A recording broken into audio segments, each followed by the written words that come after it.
Mr. Clerk, please record. There is a quorum present, Mr. President. Thank you, Mr. Clerk. Are there any corrections for the Journal? I have no corrections this morning. Thank you. Are there any messages, reports, or announcements? There are, Mr. President. Your Committee on Urban Affairs, chaired by Senator McKinney, reports Legislative Bill 33 to general file. Additionally, your Committee on Revenue, chaired by Senator Linehan, reports Legislative Bill 28 to general file with committee amendments. Additionally, a report from the Referencing Committee for approved gubernatorial appointments from Friday, February 10th, 2023. Amendments to be printed: Senator Raybould to LB 194, Senator Holdcroft to LB 730, and Senator John Kavanaugh to LB 753. Priority bill designation from Senator Dorn, designating Legislative Bill 562 as his personal priority for the session. Senator Dorn, priority bill LB 562. That's all I have this time, Mr. President. Thank you, Mr. Clerk. Senator Michaela Kavanaugh would like to recognize our Doctor of the Day, Joe Miller from Omaha. Please recognize Dr. Miller.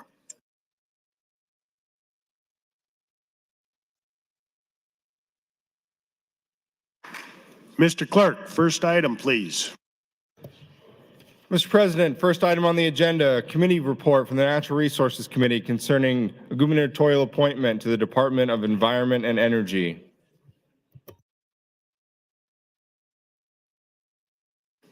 Senator Bostman to open. Thank you. Good morning, Mr. President. Good morning, Nebraska. Good morning, colleagues. The Natural Resource Committee held a confirmation here on January 25th, 2023 to consider the gubernatorial appointee, James Reed Macy. Mr. Macy is a reappointment to Director of the Nebraska Department of Environment and Energy to serve beginning January 5th, 2023. The mission of the Department of Environment and Energy is to protect, preserve, and enhance Nebraska's air, land, water, and energy resources. To accomplish this responsibility, the department enforces rules and regulations, encourages pollution prevention, and offers compliance assistance to businesses and individuals. The NDEE specifically manages air programs, which include air quality, air permitting, air grants, planning and outreach, and air compliance and enforcement. The department also manages land programs, including integrated waste management, waste planning, and aid, RCRA, and Superfund. Director Macy lives in Gretna and has served as director for the past 8 years. He is also past president of the Environmental Council of the States and currently co-chairs the ECOS Environmental Justice Working Group. Director Macy appeared in person at the hearing, and the committee voted 7-0 with one present not voting to advance his confirmation. With that, I encourage your green vote for the confirmation of Director Jim Macy. Thank you. Thank you, Senator. I recognize Senator Blood. Thank you, Mr. President. I stand in strong opposition to this appointment, and I understand that today we are talking about somebody's livelihood, but I am really hoping that you start looking at the handouts that we're giving. They couldn't get them done, even though I came down at 9:30 fast enough to get them out to you. So start looking at those as they are dropped off at your desk. We need to have a long discussion, so get comfortable, about Mr. Macy's appointment. Because you heard the job description just now from Senator Bostelman, who I do respect, and I'm sorry, Senator Bostelman, but this has to happen today. And I feel that Mr. Macy has not been doing his job in a way that benefits Nebraskans. Now, if you've been under a rock, maybe you're not aware of the Alt-N plant in Meade, Nebraska, which is located in Saunders County, which is actually located in Senator Bostelman's district. And there was an outlier ethanol plant, because I want to put on record that the rest of our ethanol plants are pristine and good stewards when it comes to our environment. But this ethanol plant took in neonicotinoid-coated seeds. Neonicotinoids are banned in many countries for a reason. And they made ethanol with this neonicotinoid-coated seed. Now, as you know, there's a byproduct called wet cake, which is very nutrient dense. You can feed it to cattle, you can apply it on your land, but not when it's got poison in it.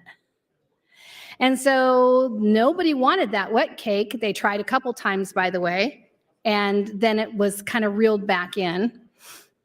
And so they decided to make a giant pile of it, the size of Memorial Stadium. Think about that. If that was in your backyard, can I have the gavel, please? I want people to listen, and there's too much chatting. And so, they're still chatting anyway. And so, think about it. That was in your own backyard. This giant pile of neonicotinoid-coated seed that had nothing underneath it, nothing on top of it. And what does it do in Nebraska? We've got rain, we've got wind, we've got heat. Where did those chemicals go? Well, they went to Meade, Nebraska and the surrounding county. They went to our waterways, they went into our air. They killed animals, they killed insects, they killed the environment. And so, of course, NDEE immediately stepped in and took control. Not really. Instead, what we did, we cited them 12, 13 times, and we never pulled the trigger. We never pulled the trigger. We didn't shut them down until everything was done, said and done for. And then, of course, we had a water main break, which made more of the caustic chemicals go out and about in the environment. And if you've been reading the most recent science, which, by the way, we couldn't cough up only about $1 million to help with the science and the research when they really needed $10 million, you'll see that they are finding it in the water, in the land, and in the houses. We know that just south of that plant is a pond that's been in a family for generations that is now known as a dead pond. There's no fish, there's no amoeba, they can't swim in it, they can't take their grandkids out in it. And why can't they do that? Because of the Alt-N plant in Meade, Nebraska. And who oversees these things in Nebraska? NDEE. 1 minute. Who's in charge of NDEE? Jim Macy. Now, I'm handing out eventually, if they get to it on the copier, a timeline to walk you through from the very beginning to some of the most current issues of how NDE failed to do their jobs and do it well. And I'm going to keep talking until I know people are actually listening And if you're voting just to vote yes, then you haven't done your research, because these appointments are important to Nebraskans. And if you're okay with making Nebraskans collateral damage, then go ahead and vote green. But if you feel a responsibility to Nebraskans, that part of NDEE's job is to protect them and to protect their families and protect their homes and protect their farms, then you need to listen, because we're going to talk about this for a while. Thank you, Mr. President. Thank you, Senator Blood. Senator Ibach would like to recognize some guests in the north balcony. Megan Bolt, Marley Bolt, Maya Bolt, and Merritt Bolt, all cousins and from Lincoln, Nebraska.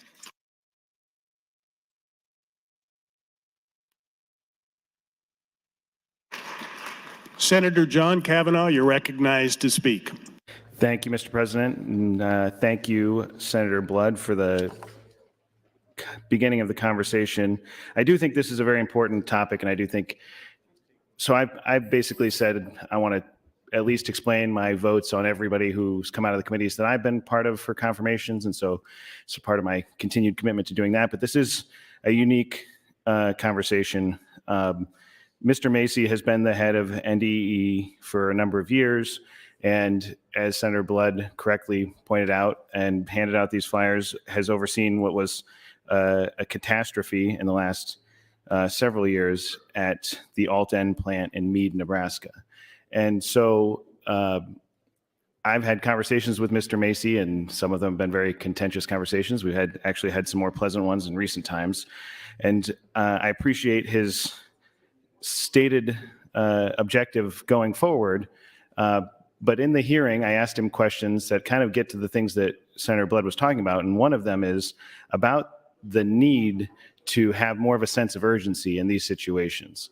And one of the problems that happened in Mead was, as Senator Blood pointed out, there was a lot of citing, but not shutting down and not taking the most action that could be taken.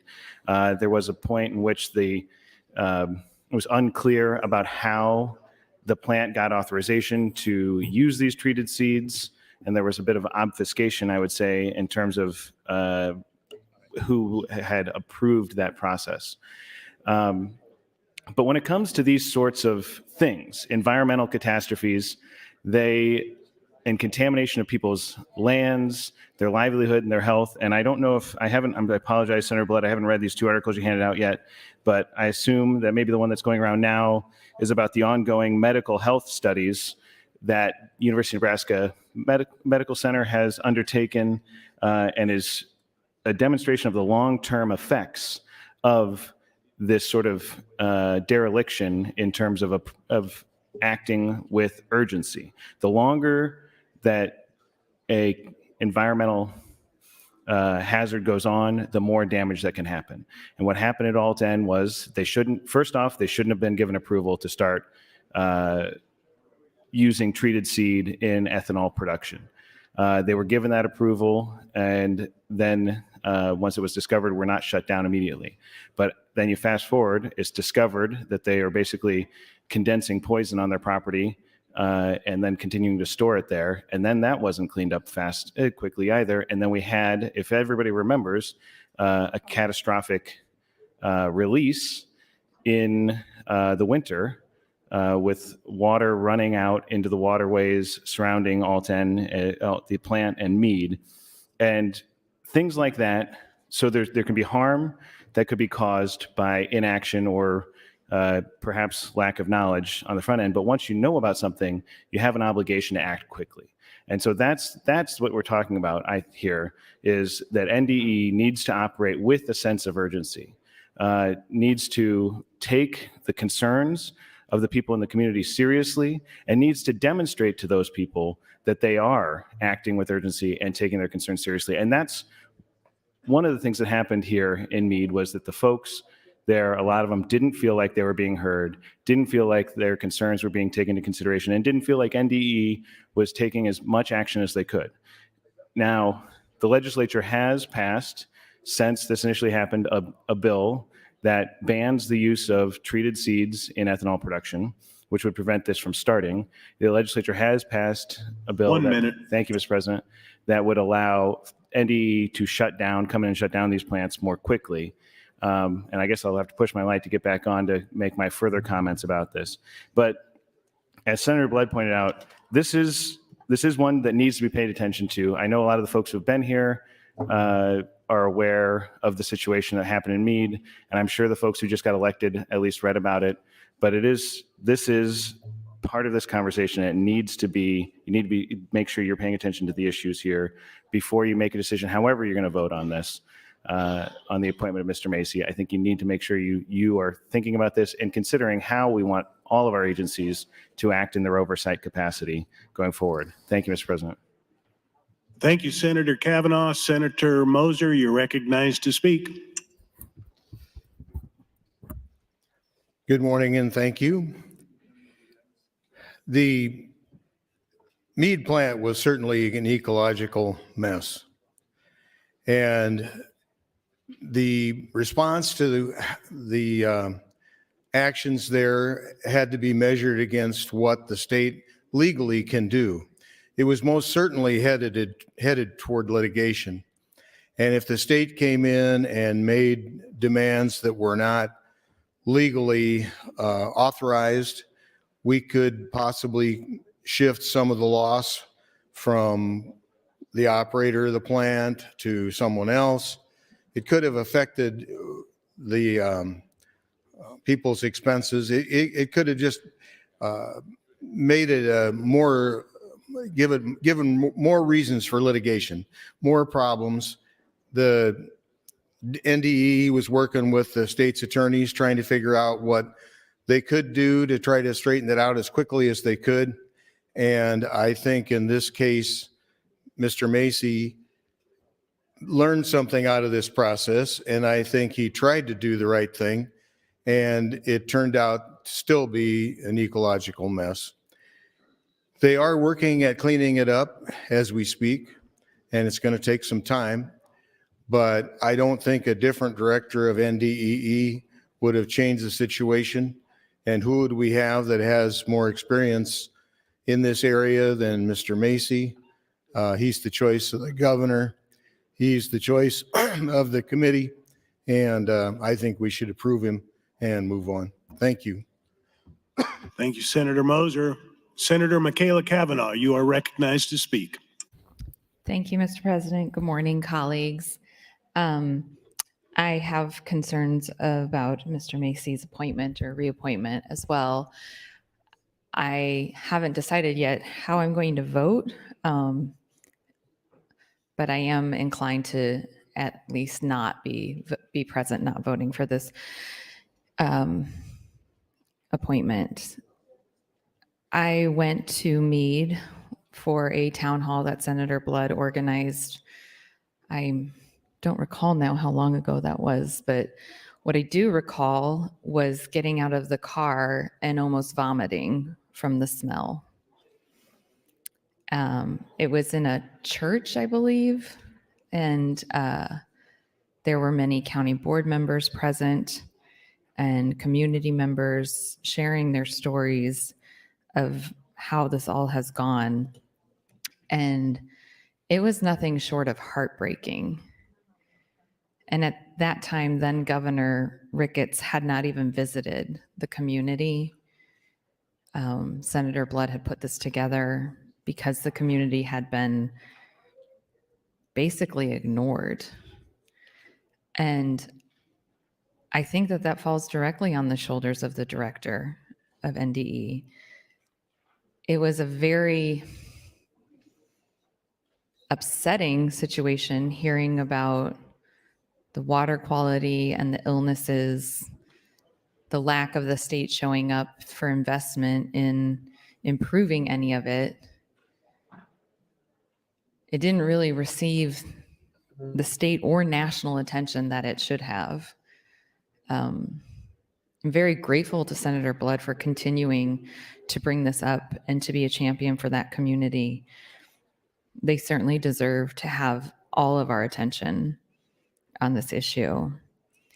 We're seeing a rise in pediatric cancer in this state, and there's a lot of factors involved in that. And if the director of NDE isn't doing everything within his power and purview to ensure that our environment is safe for our children, then I don't think that they deserve a rubber stamp reappointment.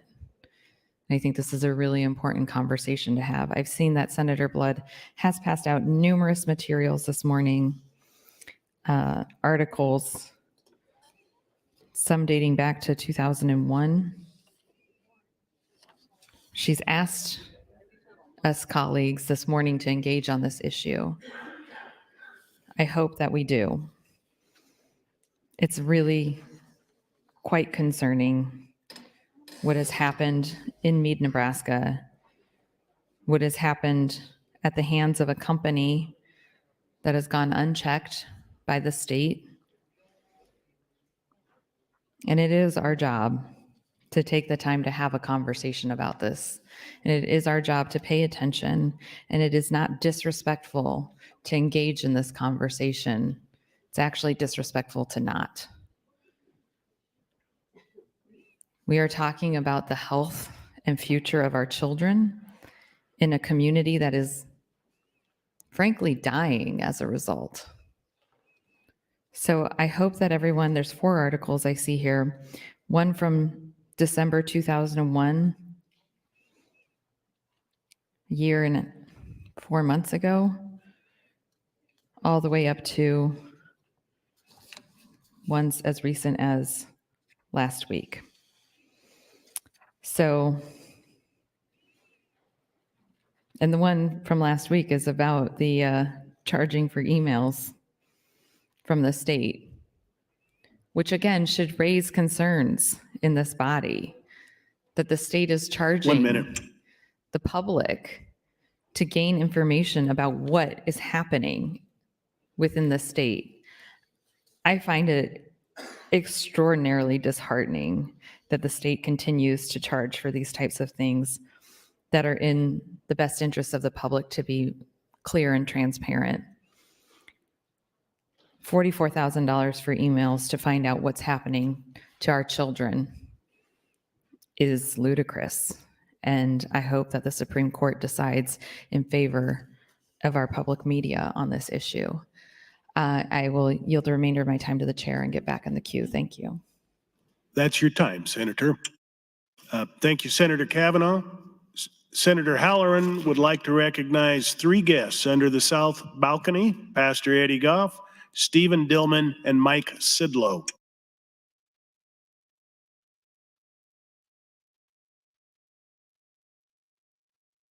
Senator McDonald, you're recognized to speak. Thank you, Mr. President. Good morning, colleagues. I rise in support of Director Jim Macy. I've had an opportunity to work with him over the last 6 years. And the idea of trying to strive for perfection, but demanding it is 2 different things. And I believe there has been some mistakes made that if you would talk to him, he would recognize. And the idea of how does he improve in his performance going forward, because I know he has his hearts in the right place to serve the citizens of Nebraska and work with the legislature.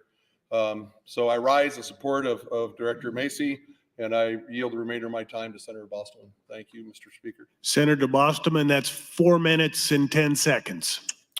Thank you, Mr. President. Thank you, Sir McDonald.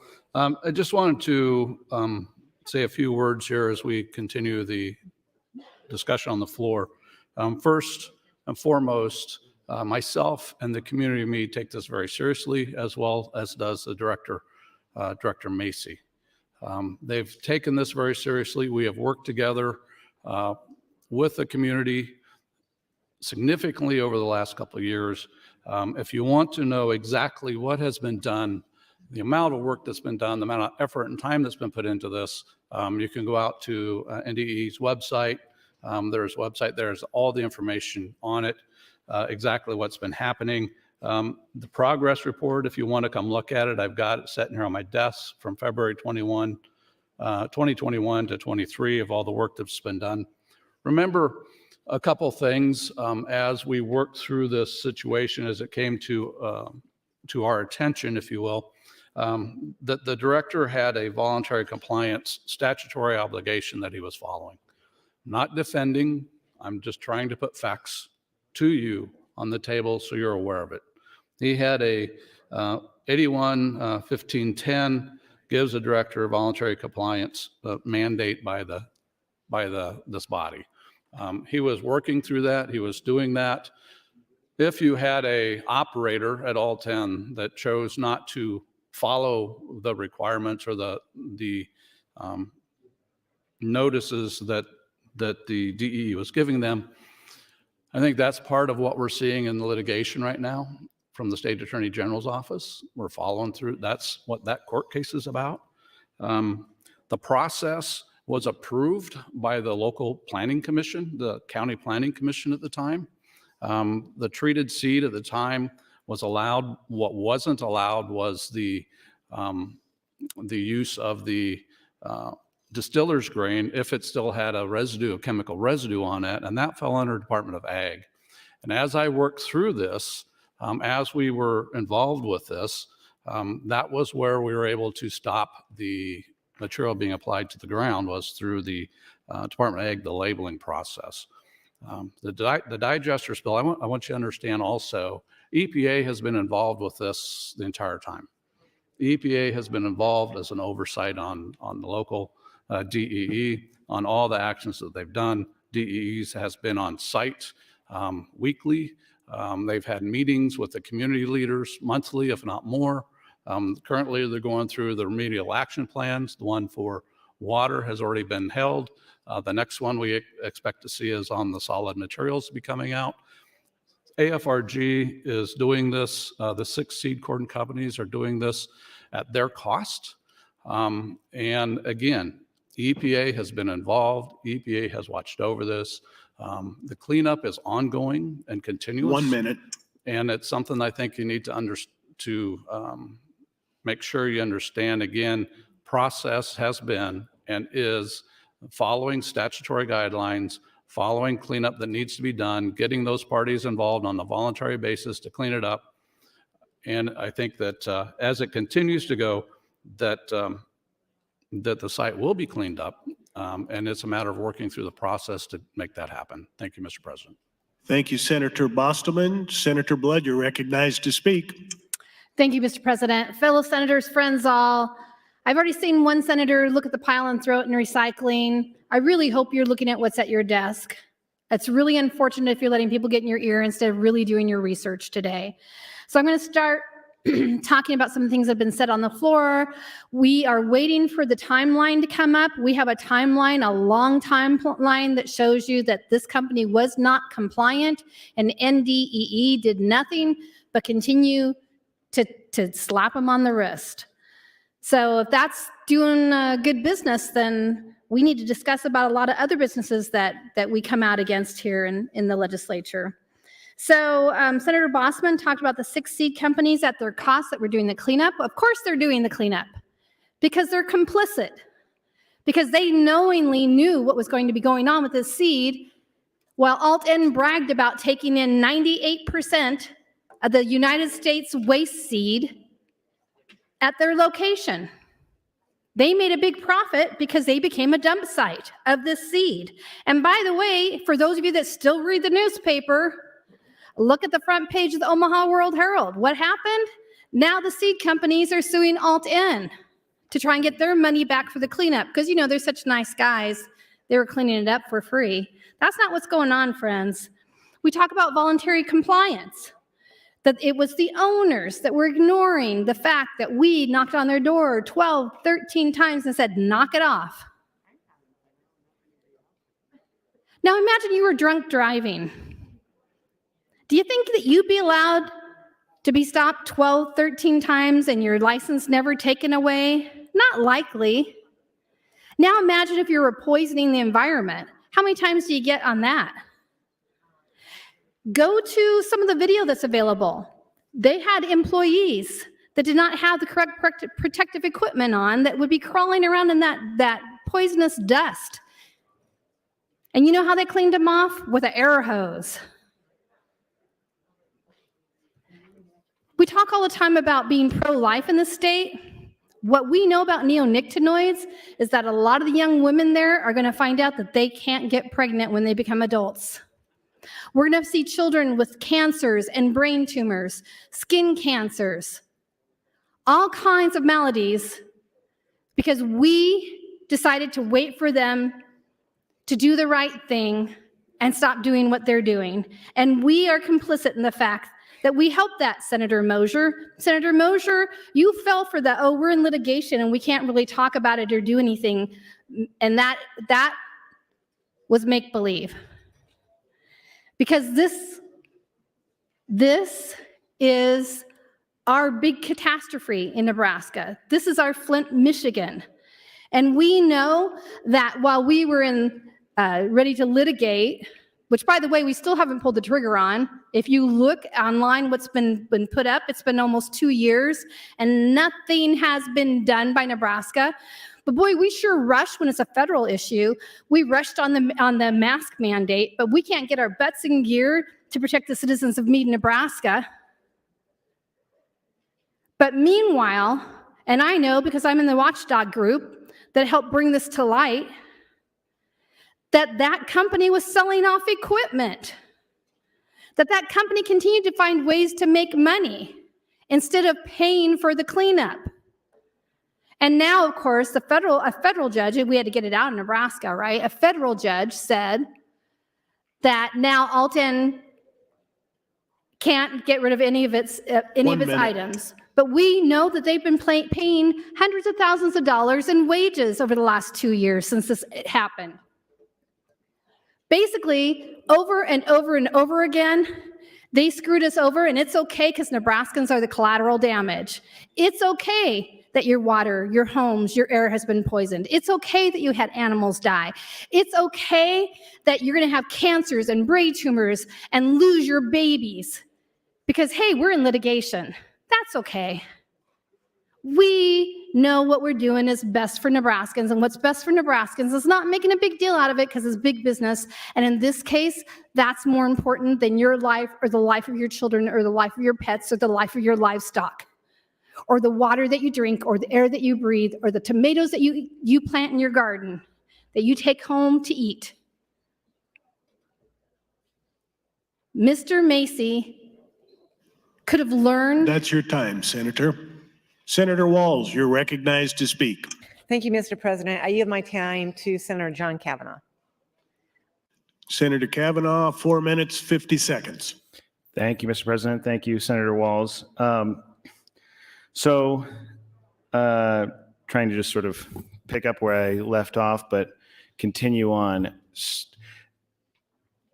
In a lot of things around here, we can take something and we certainly can point out how badly our response to Meade has been, and we can talk about all of those things. We can also talk about how this is an example of how we want this institution to run, the institution being the Department of Environment and Energy, and what the style of leadership is that is represented by this case study. And so that's what I've talked to Mr. Macy about and my concerns with him, and I've expressed them to him directly and in hearings and publicly. But it's important that we all have that understanding when we are deciding the vote here. And so Senator Blood's doing an excellent job of pointing out all of the failings that have happened in Meade as a result of inaction. And the department, in the person of Mr. Macy and others, have a lot of times avoided taking accountability for that inaction by pointing to things like a lawsuit, like pointing to not having statutory authority. And we did give them greater statutory authority going forward, although it sounds like they haven't used any of it yet in any of these instances.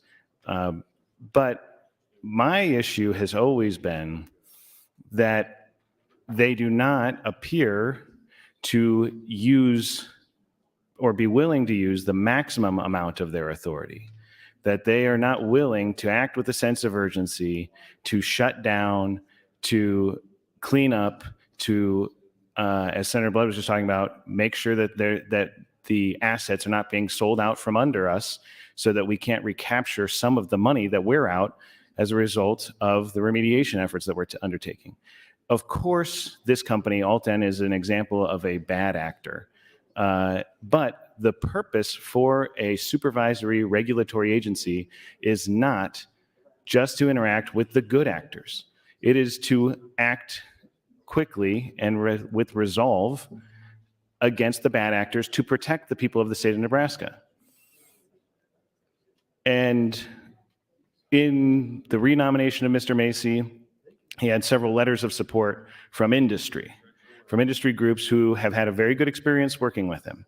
They had a very good, they all had nothing but good things to say, even about when the department engaged in oversight of their particular business. And it sounds nice on the surface. It sounds great. Has a great relationship with the regulated industry, does great. Everybody has a good interaction. And I'm a strong believer in having good interactions with people, even in an adversarial situation. Those of us who have been criminal defense attorneys, like my row mate with an R, forgot to clarify that the last time I said it, row mate. And I have found that you can have an adversarial relationship as is necessary in these sorts of situations, but you can still be friendly with people. But that's not what these people have said. Said how easy it is to work with and how 1 minute. Thank you, Mr. President. Quickly you can resolve these things. But in a regulated industry, there needs to be the Department of Environment and Energy, and Mr. Macy needs to be the person standing up and defending the state of Nebraska. In some instances, needs to make enemies in the regulated industry. Should not be too close to regulated industry, because what happens is you're less likely to be mean to your friends. And sometimes you have to be mean to polluters on behalf of the state of Nebraska. And that is fundamentally the concern in the way that the department is operated and what happened here in Meade. They were being too nice. They were giving too many opportunities to remediate. They were too cozy with the industry. And so that is what this example shows. All the things Senator Blood is saying, those are the result of lack of oversight and coziness with the regulated industry. And so we need to be certain about that. And I think I'm going to run out of time. Thank you, Mr. President. Thank you, Senator Kavanaugh. Senator Conrad, you're recognized to speak. Thank you, Mr. President. I'd yield my time to Senator Blood. Senator Blood, 4 minutes and 54 seconds. Thank you, Senator Conrad. I'd like to keep going from where I left off. So I want to keep addressing the things that were said on the floor. Senator Bossman is right that we did indeed pass a bill in reference to the treated seeds, but what we really did when we passed that bill was codify it because it's already illegal at the federal level. So it really didn't do anything except show that we were paying attention maybe. Senator McDonald talked about how we can't expect perfection and that this is a lesson that he can learn from, Mr. Macy can learn from to improve his performance. Well, so where along those 12, 13 times that he was cited, did he not have an opportunity to learn from his mistakes? Now, we talked today on the mic too about the meetings that were had, but what wasn't talked about were the closed door meetings that went on for a very long time where the people of Meade weren't allowed to participate. It was a very small group. And when questioned about it, because I had a bill to have an oversight committee, it was thought that if we brought in too many people, it'd be chaos, which is kind of ridiculous. Instead, what it did is I feel personally, and it's my personal opinion, that it slowed the process down because we did not create a sense of urgency. So now they say, well, here's the result. The result is that the companies did pay for the cleanup and that things got better. Well, I don't know if you know what the cleanup was. It does say this in one of the articles. And by the way, I have the timeline coming. Please don't vote till you read that timeline. So hopefully we'll be talking for a while this morning. They apparently can only use one copier regardless of the magnitude of copies you have to make, which I guess we can talk about in another day. So they did a type of poly shield. There's still nothing underneath that contaminated waste pile. Nothing under that contaminated waste pile. Just sitting there on the dirt. And they put a poly shield, which is kind of like a fiber and plastic type of thing, and put it on top of the pile. So if you talk to the scientists, to the people who actually know the science of chemicals, Dr. Chalice from the Creighton University is one that comes to mind immediately. They'll tell you that it can create a type of witch's brew, that we don't even know what's going on under that shield because we've changed the environment around those chemicals. Now, I'm hoping to get some emailed out today, but I have some new aerial shots. That poly shield, which was the end-all solution to protecting the environment and those around it, is cracking and leaking. It is not doing its job. It did create a temporary window of time where the smell got much better, and you heard Senator Kavanaugh talk about the smell. The smell was like a cross between a rotting corpse and a hard-boiled egg, a rotten egg. So imagine living by that. For those of you that support veterans, did you know that there was a veteran who bought his dream home close to the Alt-N plant to raise his family? And because of the science that he was reading from our specialists at the university and Creighton and others involved, he decided to sell his house, his dream house. And then when he went to sell it, with full disclosure, the people buying it understood the circumstances. Do you know what happened? The bank refused to give them a loan, even though he was trying to sell it with full disclosure.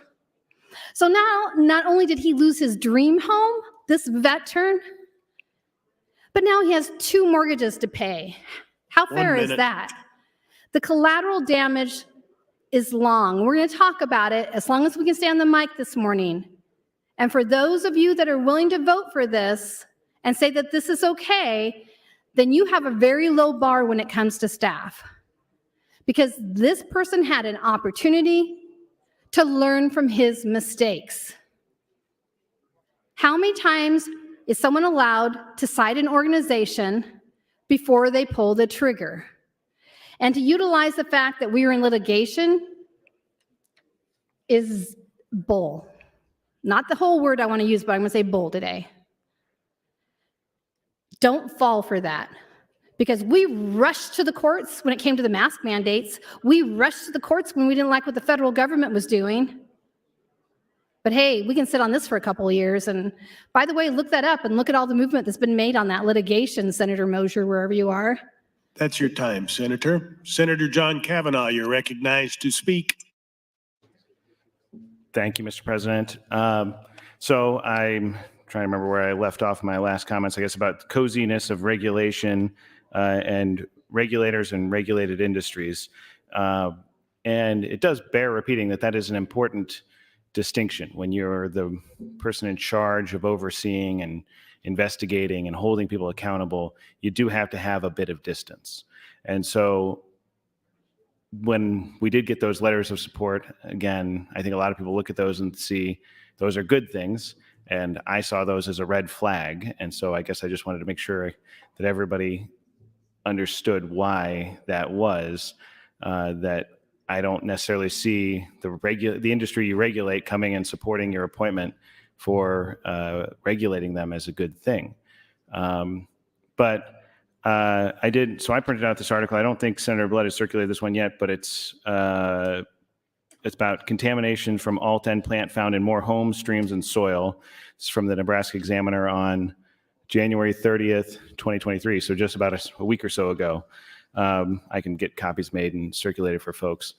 But I agree with I am sorry I didn't hear Senator McDonald's floor remarks, but I heard Senator Blood's recap of them, that you can learn from mistakes and you can move forward and make progress. And I think it is important to take that perspective from when we have a bad situation like this.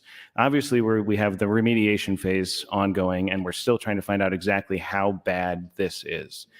We have, again, UNMC out there testing soil and individuals, human samples, and trying to get the scope of how bad this is.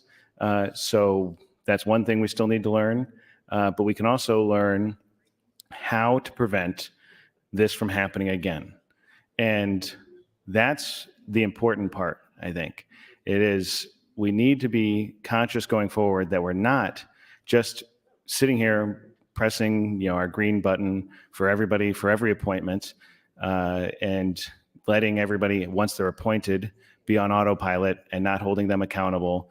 And especially when somebody comes in and says that we don't need to engage in oversight of them. We have some departments that I think everybody here, if you've been here long enough, has had that frustration with some department, not just NDEE, but HHS, Department of Corrections, the court systems. Everybody here has had some encounter with some department that they felt was not meeting their obligation to report to us and explain to us their conduct or how they were undertaking maybe the implementation of one of our bills.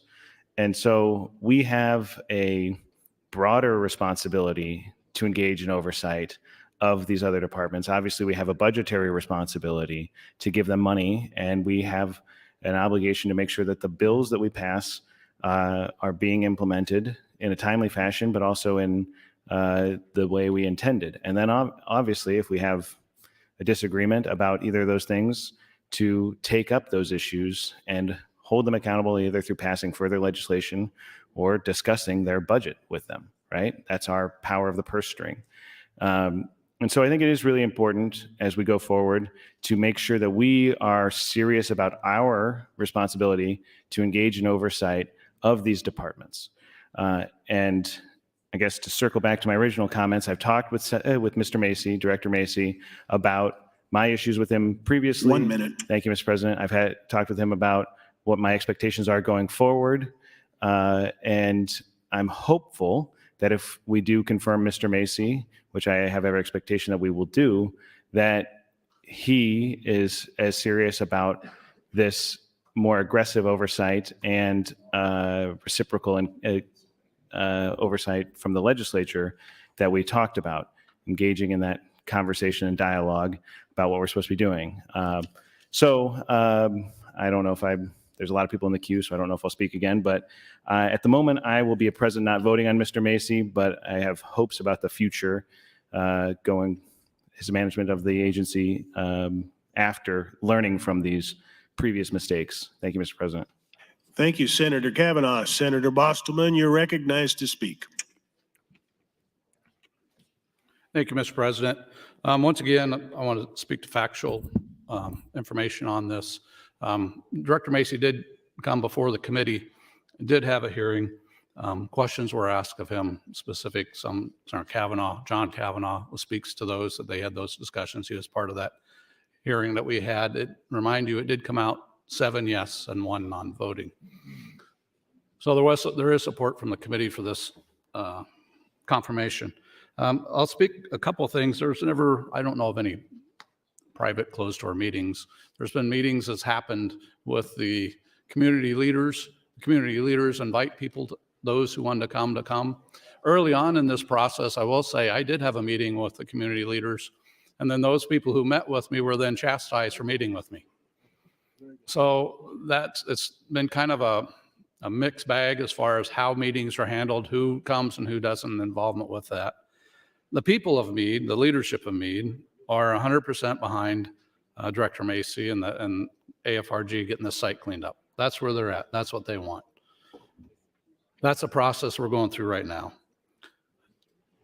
And as Senator John Kavanaugh mentioned before, LB 1102 in 22 was a bill we passed that now gives the DEE the authority or the ability now to step in to a site if they need to. They didn't have that authority before. It was all voluntary compliance before. So what does voluntary cleanup program look like? The voluntary cleanup program utilizes a streamlined, results-based approach to environmental cleanup while maintaining strict compliance with all applicable state and federal environmental regulations. I have spoken with the EPA. They have been to Meade. They've been to Meade numerous times. They've done air sampling. They've done other things there. They are involved. on this as well, as far as oversight on this. So to say that no one cares, to say that no one's paying attention, to say that there's nothing being done is false.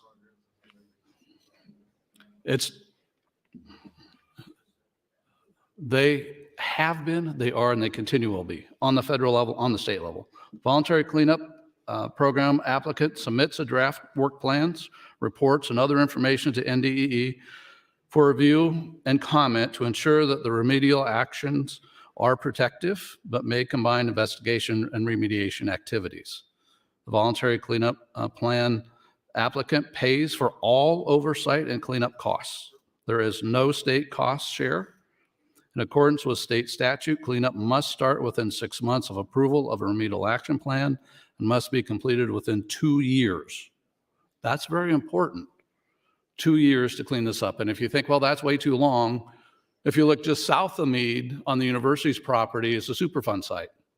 That Superfund site has been there on an ordnance plant for a long time. And it's more than 10 years, I believe. It's been there a long time.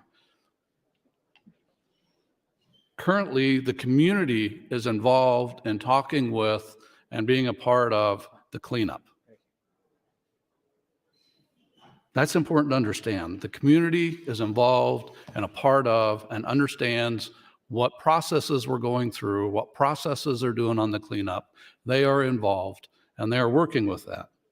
In accordance with state statute, cleanup must start within 6 months of approval of a remedial action plan and must be completed 2 years. This means that in some cases, the voluntary cleanup sites can complete the cleanup in as little as 2 to 3 years from the date the application enrolled in the program. Work is being done. Work has been done. If you want to know, I do have information later. I'll tell you what Alden's been doing. I'll tell you what cleanup has been happening out there. It's not being ignored. It's not being cast aside. It's being taken extremely serious, and to clean up the matters that are there, it takes time.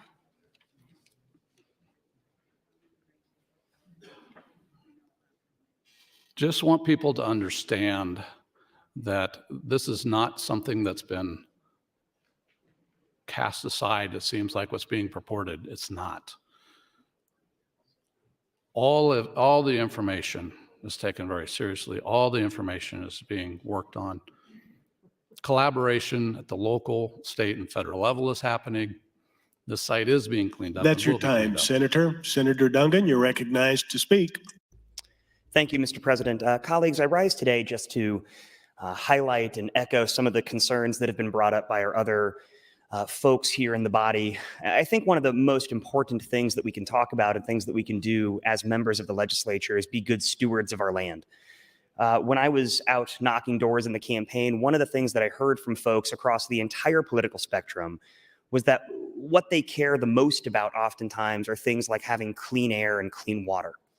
I think that one of the most vital responsibilities we have is to do everything we can to make sure that entities are held accountable when they make mistakes that harm all of us. And there's really not any greater harm to our environment than what we're talking about here with All-10 and the issues that have been highlighted in great detail. So I share these concerns. One thing I will note, obviously, is that I wasn't in the Natural Resources Committee. I didn't hear the committee hearing. And so I'm going to be yielding my time here to my roommate, Senator John Kavanaugh, just to have him maybe explain a little bit more about what that hearing looked like. And if he could, maybe tell us a little bit about the questions that were asked and some of the answers that were given, because I think that would illuminate things for all of us. So, Mr. President, I yield the remainder of my time to Senator John Kavanaugh. Thank you, Senator Dungan. Senator Kavanaugh, 3 minutes, 40 seconds. Thank you, Mr. President. Thank you, Senator Dungan. So in terms of the hearing, and again, I appreciate, if you all recall, Chairman Bosselman said that in these hearings, he asked everybody to come in person, which to any committee chairs I would recommend is a great practice because it was so much easier to engage with these individuals when they were there in person. And some folks do come from great distances, particularly folks on the Oil and Gas Board, which is based out of Sidney, Nebraska. And so people make the trek to be there, but it is a lot easier to have that dialogue and conversation when these appointments are in person as opposed to on the phone. So again, I appreciate Senator Bosman's dedication to that. In the hearing and in my conversations with Mr. Macy beforehand, we talked about specifically, I wanted to talk about our role in holding him accountable and his department accountable. And my specific questions were about whether or not he would continue to come to the committee and subject himself to hard, uncomfortable questions. And I asked him that because really the first encounter I had with him was a hearing about Meade. That was a special hearing that that the Natural Resources Committee had in the spring of 2021, where he and I had a bit of a heated exchange, and our relationship continued heated from that point forward. And so I asked him that to make sure that he would continue to come to the hearings. He would come and subject himself to those heated exchanges about subjects that we disagree, because obviously we have some disagreement about what is the right approach, how aggressive NDE should pursue its oversight authority, and should go in and make sure that they do everything they can. He and I also disagree about what I would call being caught doing something. And so Senator Bosman talked about, actually, I think was a pretty good point, where he met with some people and got some pushback for even having the meeting. And Senator Bosman, Chairman Bosman, I would actually say that that's a good thing. I think getting in trouble for doing the right thing is a good thing. Whether whoever you upset by that, I think that was the right thing to do, to go meet with those folks and make sure that they were being heard, the folks in the town there having the opportunity to be heard. And so those were kind of the questions I asked of Mr. Macy. 1 minute. Thank you, Mr. President. I didn't ask him questions specifically about Meade. I didn't ask him questions specifically about what the process is they're undertaking at this point in time. And I didn't do that partly because it's a subject matter that I've revisited with him and other folks at the department many, many times. And so I didn't get into that specifically.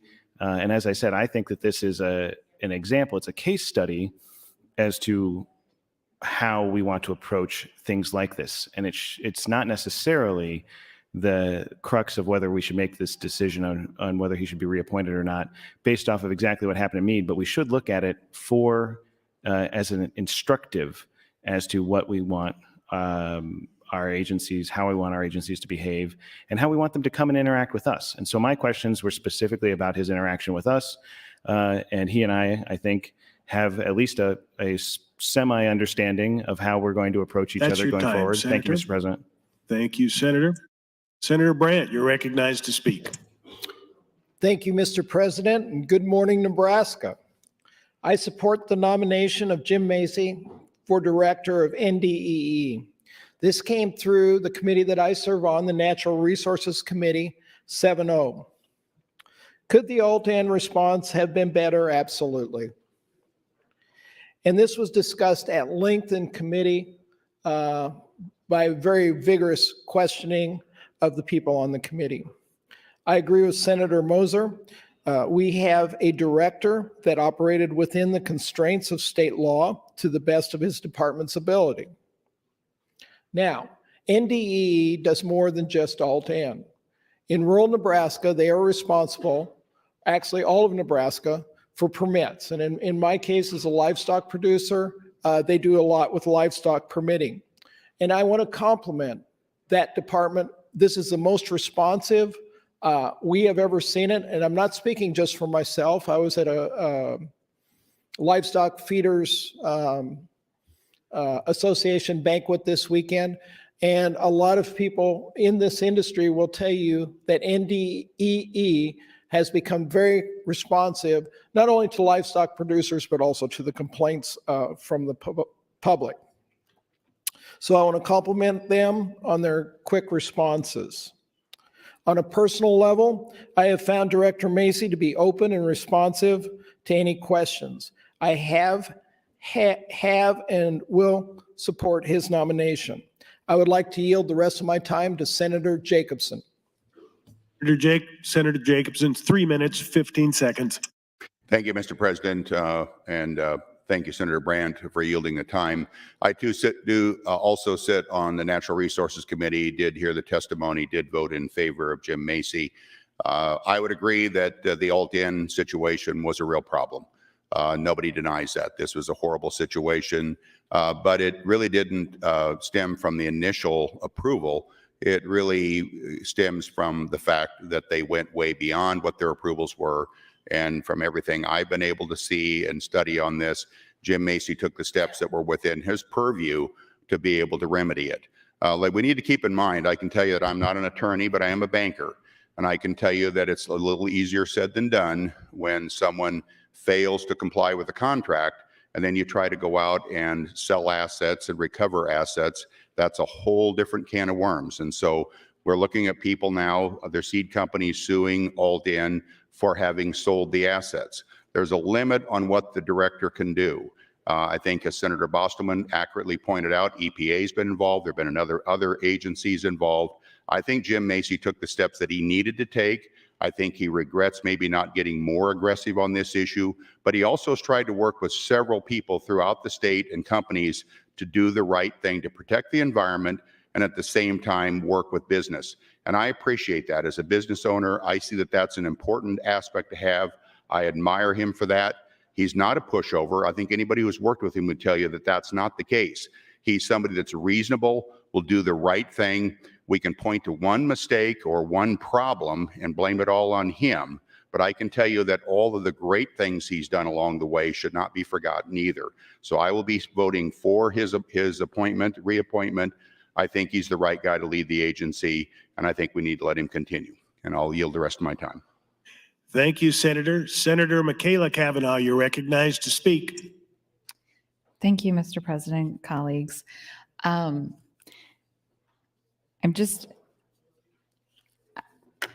Last session, there were sometimes some bills that I opposed, and some members of the body would talk about how the introducer was a nice guy or gal. And while I wouldn't have disagreed with that statement, that didn't mean that I supported their bills. What I'm hearing in support of this nomination is that people think that Mr. Macy is a nice guy, but nice people aren't necessarily qualified to lead. And I'm not hearing anything about Mr. Macy's leadership that would compel me to think that he is well suited to continue in this role, seeing as there is a pretty much very well documented complete and utter failure when it comes to the handling of Alt-In and the community of Meade, Nebraska. I'm reading over resolutions. Senator Blood put in LR 159 in 2021 that we did not move forward. I think that, yes, Mr. Macy probably isn't the only one responsible. I think we as a body are also responsible. I think that we have turned a blind eye to ensuring that there's the right tools available and that there's the correct amount of oversight in this situation. And looking over the historical news articles and resolutions and floor debate, there's a pattern here where we are turning a blind eye. And I think that's extremely unfortunate for a lot of reasons, but most significantly for the people of Meade, Nebraska. I think they deserve better. I think they deserve to have a leader in this state that is going to stand up when it's hard.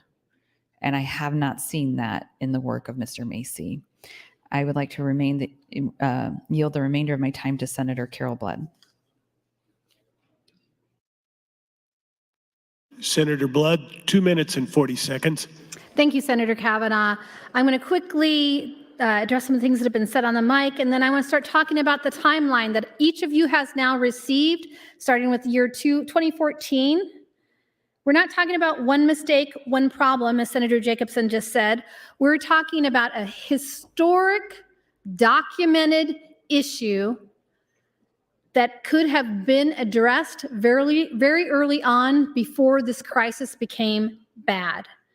And I'm sorry, Senator Bostelman, that someone was chastised for being in a closed door meeting, but that's because they were having meetings with you and Mr. Macy and 2 or 3 other people is my understanding, and nothing was being shared with the community at that time. So I'm not surprised that, and I know who you're talking about was chastised, but people are scared and people were concerned. And I've never said that nothing was being done. Not once have I said that. I said it was done ineffectively.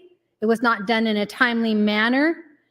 And yeah, we have invited people from the federal level to Nebraska to periodically do some testing. But again, we sat on that too long as well. If you look at the front page of your timeline, for those of you that didn't throw it into recycling already, you'll notice that we start from the very beginning. And it was shortly after bankruptcy was filed and they reorganized that the neighbors started to see problems. Complaints about odor, respiratory, and other health issues began almost immediately. 1 and minute. An NDEE document dated 4/13/2018 dismissed those complaints as being invalid. Well, there's your first opportunity to do better. Now, as we read through all these pages this morning, let's look at all these other opportunities we had to do better. So by its own admission, NDEE discovered in 2015 that Alt-N was using discarded seed corn that had been treated with pesticides as its feedstock rather than normal field corn. You can look at page 12 of the court filing by NDEE. According to court documents, NDEE discovered in 2019 that Alt-N's byproduct had elevated concentrations of pesticides. Document from Scott Tingelhoff, you know, Alt-N's general manager that I was making money for a long time even after they closed, on 7/13/2018 stated, "The wet cake we have is treated seed corn." February 10th, 2017, NDEE That's your approves time, expansion. Senator. Senator Hunt, you're recognized to speak.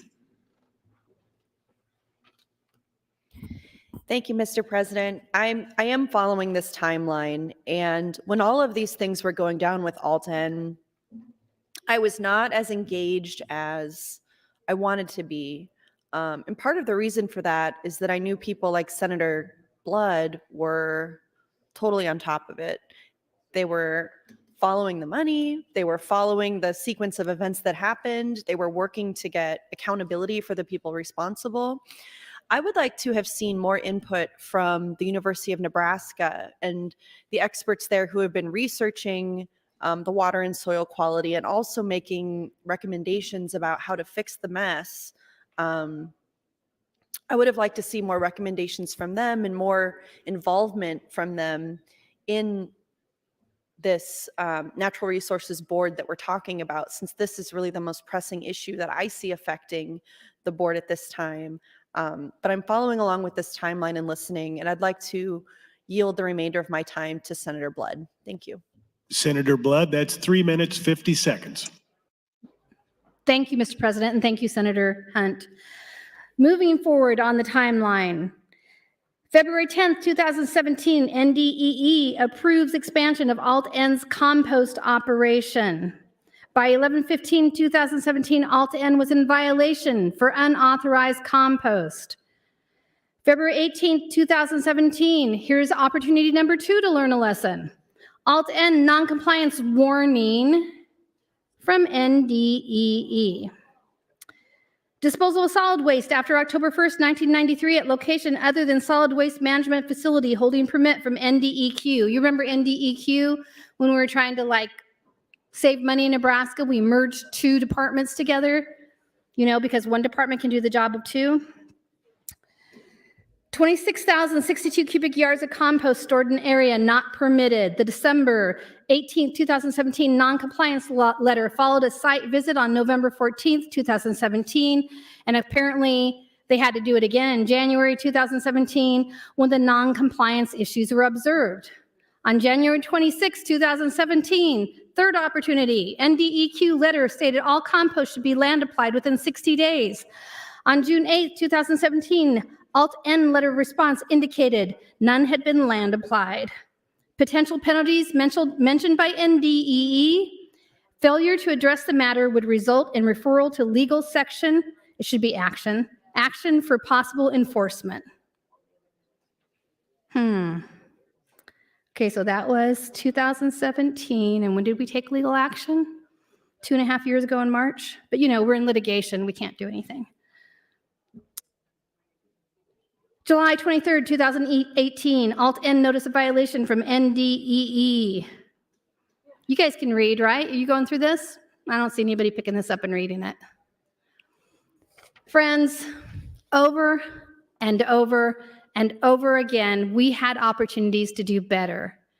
To talk about this like it was one problem, one issue is incorrect. It was multiple problems, multiple issues, and wait until it is your district. And you're gonna get answers like I did on some things. It's like, well, it's happened in other states. I'm not talking about this particular issue, but that tends to be sometimes what department heads say. If it's happened elsewhere, it's okay that it happens in Nebraska. I'm not okay with this. And the fact that you guys are, yes, everybody makes mistakes. But when you make mistakes over and over and over again, which the timeline is clear. Did you say, I'm sorry, what did you say, Mr. President? 1 minute. Thank you, Mr. President. When you make mistakes over and over again, you are not learning your lessons. You are not learning how to be better at your job. To say that your hands were tied because of litigation or the federal government or whatever, good grief, these were people's lives at stake. And by the way, you know that it was already a federal site when it came to toxic chemicals, right? So this is a double whammy for Saunders County, in case you weren't aware of that either. So what I want to know is, what are you guys going to do in the future? Because it's going to be a future legislature that's going to have to deal with some of these issues. What are we going to get out of litigation? We're not going to get anything. They got no money left. They're not going to be able to pay back the seed companies. We let that ball drop. We filed litigation, That's so we your were time, complicit. Senator. And now you're recognized to speak for your last time on this matter. Thank you, Mr. President. Friends, we filed litigation because we are complicit. And to think otherwise means that you haven't read through anything. We have a video that we are happy to share with you that have all the results from the university and Creighton University that worked together and did the testing. There are some brilliant minds at the university, minds that, by the way, we help invest in with our budget, who are telling us that these people's homes have levels of poison that are to be concerned about. We know when this first started because almost all of us got phone calls or emails, and a lot of people ignored it. People were getting sores in their mouths. They were having respiratory issues. A dog ate the wet cake and became deathly ill and almost died. Dr. Judy Wu Smart, look that up. That was the canaries in the coal mine. Her bees were dying and they couldn't figure out why. And it wasn't the national bee thing that's going on. We know that bees are dying now from different chemicals, and there's a big issue when it comes to our bees. Her bees were dying. If you look at the videos of these bees, I have a very vivid memory of one bee like literally laying outside and kind of like pushing itself in circles. And it was so damaged chemically that it couldn't get up, it couldn't fly, it couldn't do anything but lay there and move around and die. And yeah, I know it's just a bee, but it's not just bees that have been poisoned. It's people, it's embryos. It's their bodies that are going to have issues in the future. And we asked for $10 million in research. We asked this body for $10 million. And thank goodness that Senator Bosselman came on board. We were able to get $1 million after I begged and pleaded and begged and pleaded and begged and pleaded. And $1 million covers a year of research, friends. So what are we doing after that?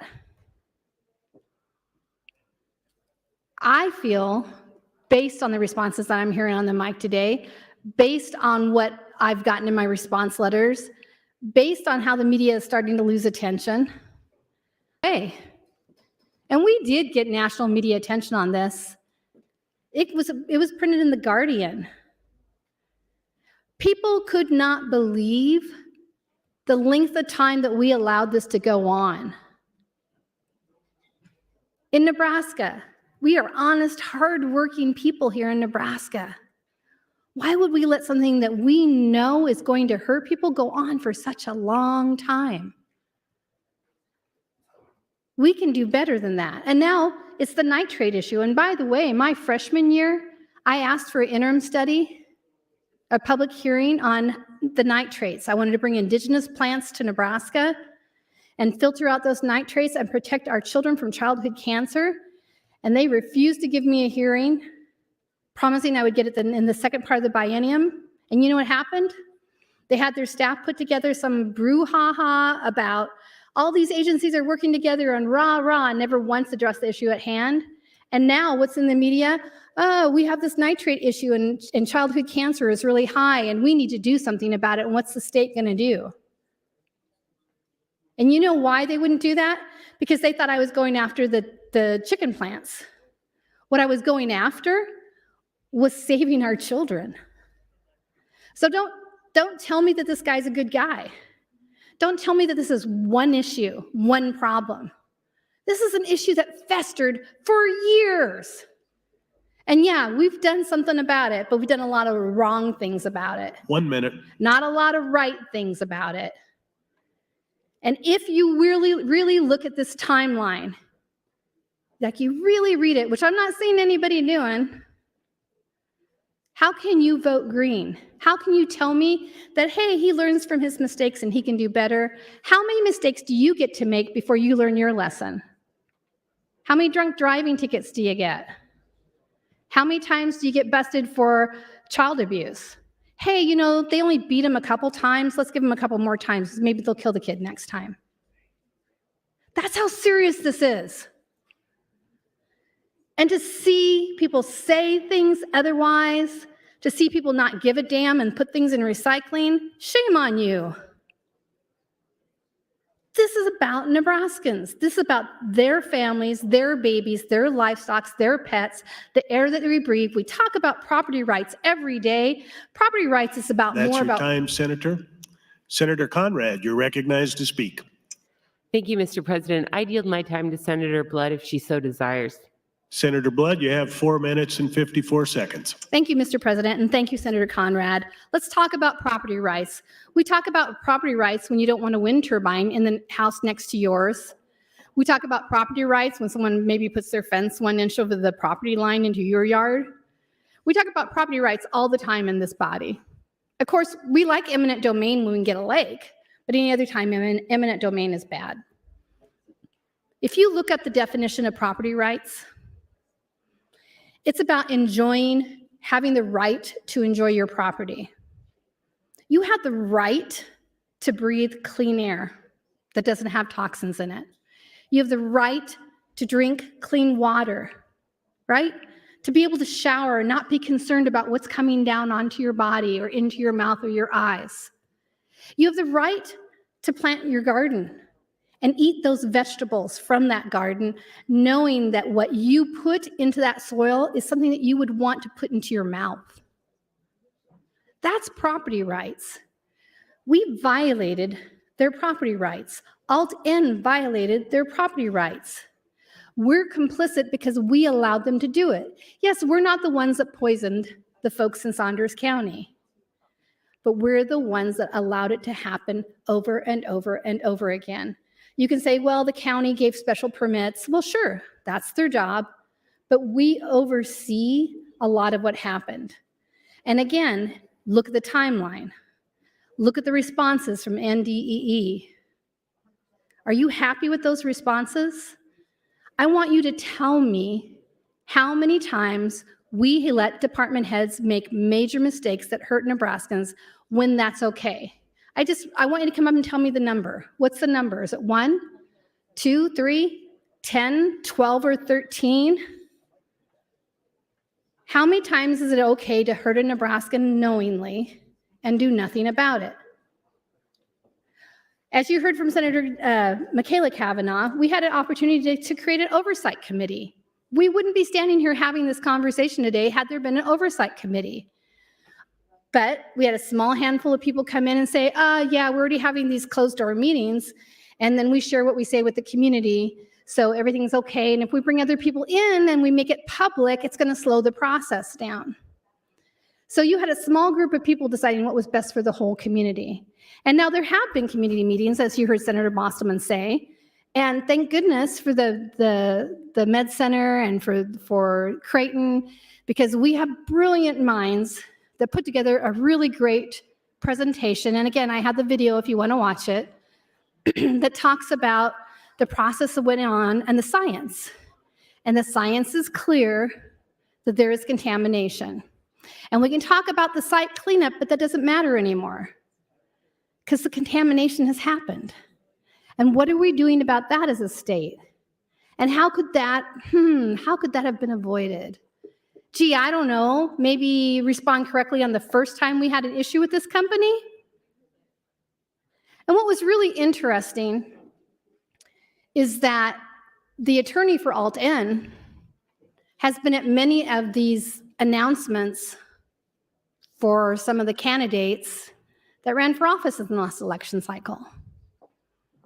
Probably just a coincidence, but there's things that I note like that. I think that's probably not good business. If I had an organization that I was in litigation with, I'd be concerned if the attorney for that organization started showing up at political things that were invite only, by the way. So, you know, friends, it comes down to what are we willing to put up with?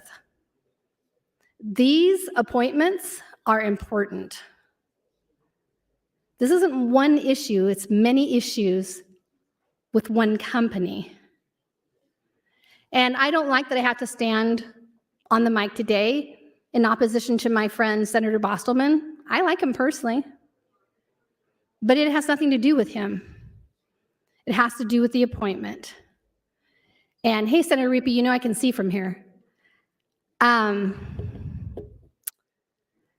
You know, when you guys like make little messages and thumbs up and stuff about how you're going to vote, you know I can see from here. This is a really good vantage point.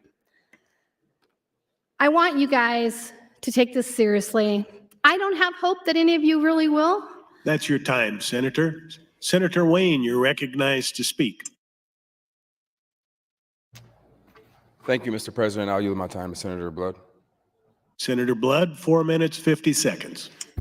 Thank you, Mr. President, and thank you, Senator Wayne. You heard me say I don't have any hope that you're going to do the right thing today, and that's based on what I've already seen this session. I don't understand, as a freshman senator especially, how you feel it's important, and I already heard of one freshman senator say this in a public forum, that you depend on the more senior senators to tell you kind of what's going on. You guys can all read. Read that timeline. Read those news stories if you haven't already. When this is all said and done and we vote, I want to show you those maps of this alleged cleanup. I want to show you the ridiculous way they tried to protect the community from the wet cake. I want you to see the family whose lake was polluted as a result to our inaction. How much is too much? That's what we're here to talk about today. I'm sure Mr. Macy is a very nice man, and he's got really adorable bow ties. I'll add that in too. But that doesn't make him good at his job. You know, our state has a lot of issues right now. DHHS has some major issues, thanks to people like Senator Kavanaugh, who continues to bring them forward, from the St. Francis fiasco to lack of services available because they just don't have the staff. We can go by department, by department, by department. And we keep voting in people that we don't really research. Are we doing our jobs when we do that? I don't think so. And you may think, well, Senator Blood's going to try and take as much time as she possibly can because she's really against this. It's like, yeah, that's exactly what's going to happen. Anybody wants to yield me time, I'm going to keep talking. Let's talk about October 18th, 2019, in response to the issues related to an inspection of the facility on July 2019. September 23rd, 2019, which required Alt-N to stop land application of lagoon wastewater due to pesticides. Alt-N answers some of the issues associated with the industrial storm water permit, but fails to respond to NDEQ's determination that the pesticides in the wet cake are not addressed in Alt-N's pollution control plan. All right, no response. October 25th, 2019. Alt-N further response to violations NDEQ determined from the July 31st site visit. NDEQ had ordered Alt-N to comply with solid waste regulations for proper landfill disposal of old wet cake, new wet cake, starch, and biochar. And land application of compost with these materials was prohibited due to contamination with pesticides. Alt-N disagreed with these NDEQ findings, stated plans to continue to process these products, not waste per se, for safe agronomic land applications with or without composting, considering the EPA pesticide limits for seed corn should not apply.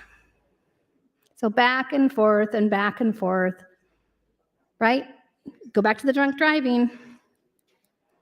Alt-N does not plan to comply with certain of the violations of solid waste regulations cited in NDEQ September 23, 2019 report. This specifically includes violations for containment of stormwater runoff and discharge of wastewater and solids containing pesticides into the environment, right? Not just wet cake, wastewater. And by the way, do you know before they shut down, they wouldn't even allow staff to drink out of the water in the factory because they knew that that was contaminated? They had them drinking bottled water. One minute. Did you know that? But you know, Mr. Macy's allowed to make one mistake. May 2021, Alt-N submits Nutrient Advisor Certified Land Application Report for Lagoon Wastewater for 2020. This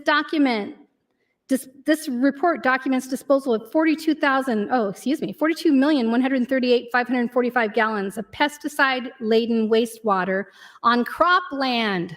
Hey, farmers, solely on agronomic chemical level basis. No pesticide analysis was apparently done as required in the original report from NDEE. All right, how many places are we going to apply this? How much are we going to put into the water? How much are we going to store illegally? But it's just one mistake, friends, just one mistake. You know, if you haven't had a chance, and most of you aren't even bothering That's your time, Senator. Thank you, Senator Blood. Senator McKinney, you're recognized to speak. Thank you, Mr. President. This is, I don't know, an interesting conversation. It makes me think about the environmental issues that occur in North Omaha around the power plant and the safety and the ramifications and the effects of having a power plant so close to communities and the effects on growth and development of kids and families in those areas. And has me thinking, and I do believe it's an important issue that we should definitely be paying attention to and trying to figure out what happened, what's going on, and how can we ensure that it doesn't happen in the future. And with that, I'll yield the rest of my time to Senator Blood. Thank you. Senator Blood, 4 minutes. Thank you, Mr. President, and thank you, Senator McKinney. You know, friends, I'm not going to read all day long the timeline. I really thought, and you know, this is something that I'm always going to admit, when I first became senator, I was a Pollyanna. Like, I really believed that everybody read their own research and made their own decisions until like the first time I had a bill on the floor and I went up to a senator and it's like, hey, my bill is next on the agenda and I really need your vote. And the senator said, I don't know, I haven't talked to my staff about it yet. And of course, my first question was, well, who's the senator? You know, we have a big paying job, this $12,000 a year job, and the expectation is that we do our own research, that we vote for what is in the best interest of Nebraskans, not for special interests, not for big business, not for the governor, not for a party, but for the best interest of Nebraskans. And I say that because there are many times that I vote against things that I'm pretty well sure that my party doesn't agree with, and I don't really care because I'm not a party, I'm a person. We have people that stand on these mics and say, I'm a proud Republican woman, or I'm a proud this, or whatever. In here, it's a nonpartisan body. We have one job. That job is to do the best we can possibly do with the knowledge that we have when we make decisions, be it about the budget, be it about taxes, or be it about the well-being of all Nebraskans. I never thought I would stand up and talk for any length of time on an appointment in my entire career. This is how strongly I feel about this. I'm not doing this to get back at somebody because my bills haven't come up in hearings, which they haven't, by the way. But if you look at our agenda, you'll see who's have. I'm not here trying to prove that I can filibuster, because I proved that my freshman year with the at-rest bill that pertained to craft brewing, where the other senator just basically took his ball and went home because we hurt his feelings. I'm here because this is important. This isn't about somebody digging in their heels and getting their way. This is about protecting Nebraskans. And we're not talking about one mistake. If we were talking about one mistake, I would not be standing at this mic. I would not have killed a gazillion trees making all these copies, because I'm not a big fan of paper. I'm standing here because this is in the best interest for the safety and protection of Nebraskans, not just now, but in the future, and their babies, and their children, their loved ones, their pets, their livestock. 1 minute. This is a property rights issue. And you can say, well, we can't do anything about this issue now. Well, yeah, actually, we still can. We could have done that if we had pulled the trigger on our litigation. But we didn't pull the trigger on the litigation because, again, we're complicit. Why would we do that? But maybe if we wait around long enough, everybody will forget it. And then when your insurance goes up, because all these people have cancer or brain tumors, miscarriages, infertility, there's not going to be anything you can do about that. These are things we could have prevented by getting in front of it. When you don't fund further research, these people get sick, these people die. These people get sick, they have lifelong maladies. We have an opportunity to do one thing, and that is not to appoint Mr. Macy. The world will not end if this appointment does not go through. That's your time, Senator. Mr. Clerk, for a motion. Mr. President, priority motion. Senator Blood would move to recommit the nomination to the Natural Resources Committee. Senator Blood, you are recognized to open. Thank you, Mr. President. I bring forward this recommit to committee because I know there's other things you'd like to get done, and I'd like to get things done as well. We can move this back to committee. They can discuss it some more, answer the hard questions, maybe bring those answers back to the body as to why this is only one mistake and not 13 mistakes, as to why we didn't do better and what was supposedly tying the hands of Mr. Macy. Because I'm not hearing that. All I'm hearing is he's a nice guy. He's a nice guy, has an awesome bow tie. But I'm not hearing any answers that say how he really protected the citizens of Saunders County. And yeah, there are people that think cleanup may be going just fine, but I've talked to a lot more people that are worried and concerned and want to know what we're going to do when they get sick. And I'm guessing nothing, by the way. And I'm sorry, Saunders County, I'm just being honest with you. We have so many opportunities to get in front of things, from our schools, again, to Health and Human Services, our children, childcare, our worker shortage. Good grief. If you watched the news 20 years ago, you read a newspaper. Remember newspapers, friends? You guys aren't reading those enough. Listen to the radio. We knew 20 years ago we were going to have a workforce shortage because the baby boomers were aging out. How did Nebraska prepare for that? We didn't. But now we're sure putting tens of millions of dollars into it because it's a big problem now. St. Francis, we took that contract to save money, which ended up costing us more money and having the most vulnerable fall through the cracks. But hey, you know, we canceled that contract. Do you want me to keep talking about things like prison overcrowding?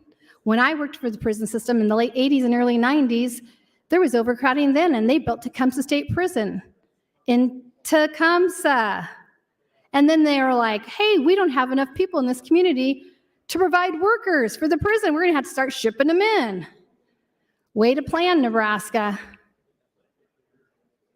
Over and over and over again. We could talk all afternoon. I bet if I brought up Senator Hunt, Senator Kavanaugh, and a whole bunch of other senators that are very in tune with what's been going on in state government, they're going to tell you the long list of issues we have had here in this state that we ignored, and then we rush and throw money into it. Let's do this right. You don't have to vote no against his appointment. You can vote yes to recommit it to committee, and we can move on and address this another day. I have a heart. Tomorrow is Valentine's Day. This is my gift to you. Let's recommit it to committee. Then you don't have to decide if it's a yes or a no, because I know at least one or two of you might have a little guilt if you vote yes, even though you're going to do it anyway. And let's really have the right conversation about Mr. Macy. It isn't that he's a nice guy. It isn't that he's not allowed a mistake. He made a long list of mistakes. Take your timelines back to your office. And if you aren't willing to read them, have your staff read them and interpret them for you. Have them give you a synopsis.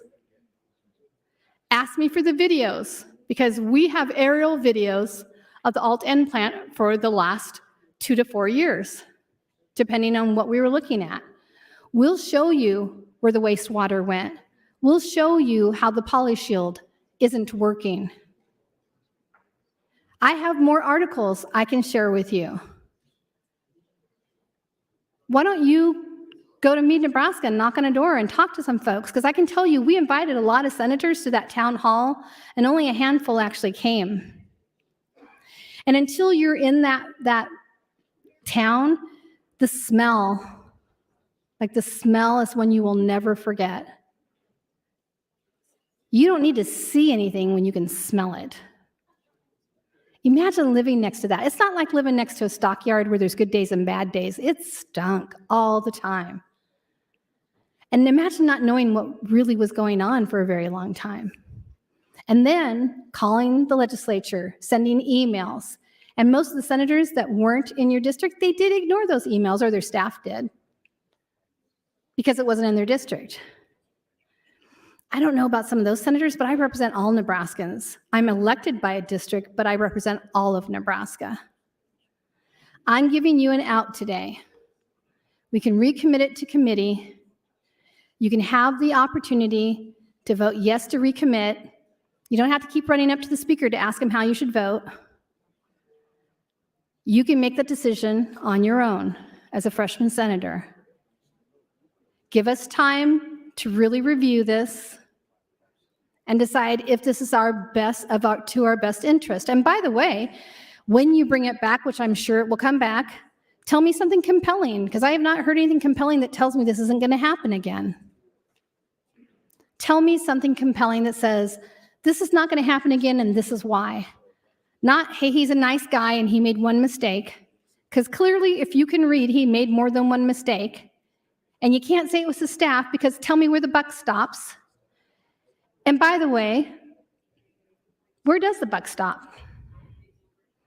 At the executive branch. And who's the executive branch? Our governor.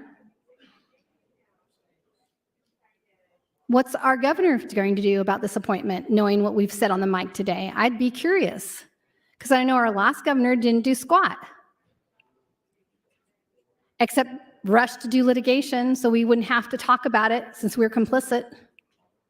And I'm not a lawyer, so I don't talk about that too much, because I'm not going to pretend I know anything about the law except for what I've learned in this body. Not enough that I'd be comfortable talking on it. But I do know when somebody's trying to pull a fast one. I'm really good at that. That's from working in the prison. And so, friends, those that are still in here, which most aren't, if you're in your office, have your staff give you a synopsis of what I just said. which is you can vote green to recommit it to committee. Then you don't have to vote yes or no today. We have the potential then to have the committee have the hard discussion about whether they want to move Mr. Macy forward, and then potentially maybe bring me something compelling to the floor that says why we're supposed to excuse all of these issues that are documented. And by the way, many of this is on their portal. We didn't make these timelines up. We got most of this from their portal. So it's public information. Do the right thing today. I'm not standing here to kill time for any reason except for the fact that I am strongly against Mr. Macy being reappointed. I can tell you that towards the end of our relationship, when it came to Meade, that he was not very cordial, that he refused to answer things towards the end. And clearly someone gave him permission to do that. Well, she's got way too many questions. She's asking for written responses. She's putting her letters in writing. When does it end? Well, it's never going to end. It's never going to end, guys. It's not my district, and I don't care, because the Nebraskans that live in this district came to me. I have plenty to do in my own district. I have plenty to do in my personal life, but I chose to fight for those who were not being heard, and I was being told were voiceless. I was told that they weren't being heard. I was told that not enough was being done, and I was told that calls weren't returned, and I was told that they were scared. And if you know anything about me, 1 minute. you know when someone calls me and says, I'm scared and I need help, that becomes my priority. Because at the very least, I'm going to make a difference in that one person's life to the best of my ability. But we're not talking about one person. We're talking about hundreds of people. And friends, I know that you are more than a green or red vote. I know that you have a heart and that you have a conscience. And if you really listen today, there is no way you would vote to move Mr. Macy forward. At the very least, you will vote to recommit to committee. And then if you decide to vote green after it comes back from committee and we hear compelling evidence as to why we need to ignore what happened with Meade, maybe I'll vote green along with you. But right now, I'm asking you to recommit to committee. Thank you, Mr. President. Thank you. Been a request to place the House under call. The question is, shall the House go under call? All those in favor, vote aye. All those opposed, vote nay.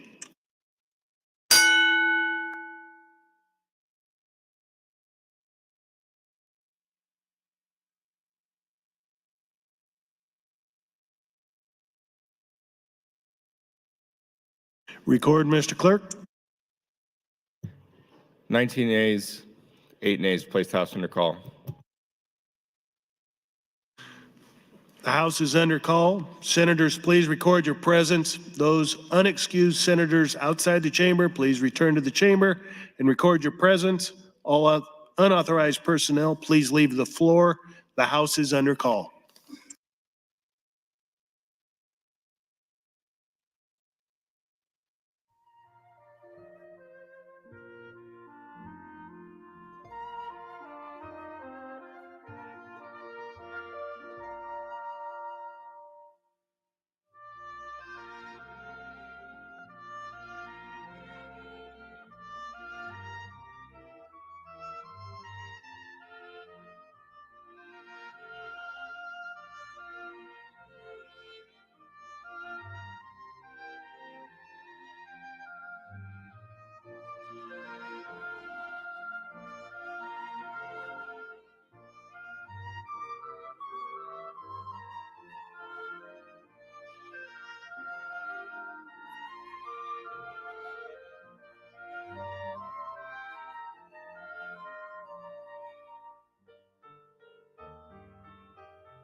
Senators Reapy, Merman, Linehan, the House is under call.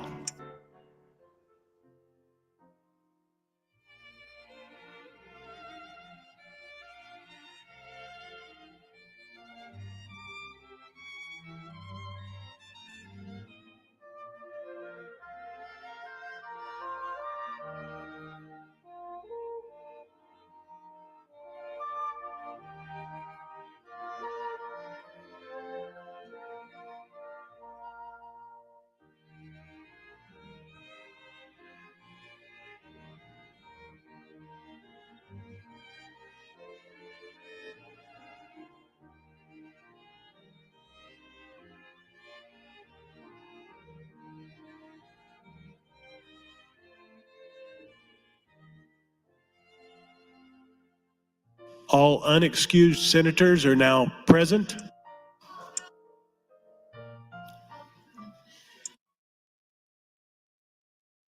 Senator Dungan, you are recognized. I raise the call. Thank you, Mr. President. I would yield my time to Senator Blood. Senator Blood, you have 4 minutes and 50 seconds. Oh, okay. Sorry for that, Mr. President. I got excited. Friends, we are all called here to make a vote to recommit to committee. You have the opportunity. It's still called the House, though, isn't it? Has that been raised? Everybody's walking around again. Okay. They need to strategize over here anyway. So we know that if we recommit this to committee, that you have the opportunity to vote green today to allow this to go back to committee. We can end this discussion and not drag this out and let them come back with something compelling that tells us why Mr. Macy should be given another chance. Because if you took notes today during today's discussion, they said he's a nice guy, he made a mistake, he learned from his mistake. I'm here to tell you he made multiple mistakes. Look at your timeline that's on your desk for those of you that didn't throw it into recycling. And by the way, those are senior senators, and shame on you. And make a decision based on what was said at the mic today. And what was said at the mic today is that he made multiple mistakes and had opportunities to learn from these multiple mistakes to do better. Show Nebraskans that you care about their health and well-being enough to send it back to committee to get more information. Then you don't have to vote yes or no on his appointment. You only vote for more information. That's our jobs. That's the job of a committee chair. There's no reason Senator Bosselman can't take it back to committee, bring forward more things that compel us to want to vote yes, not just vote yes because people are in your ear right now telling you need to vote yes. Have some guts. Stand up for what's right. Because if you just blindly vote green, you haven't heard anything that's been said on the mic today. You haven't read anything that's been put in front of you. And if that is the case, shame on you. You need to stand up, be brave, vote green to recommit to committee, give Senator Bosselman the opportunity to come back to us and show us why it's so important that we appoint Mr. Macy. Because nothing in his introduction told me anything.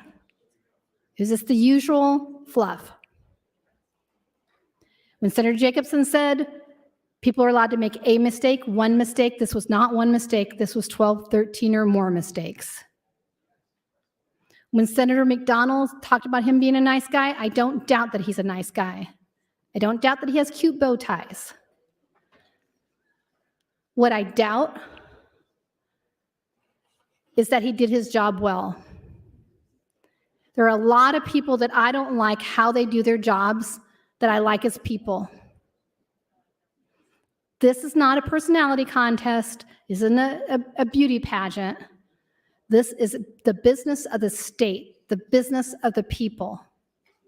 At the very least, we owe them an opportunity to hear things about Mr. Macy that are good, about why we should go ahead and appoint him, instead of the fluff that we were told.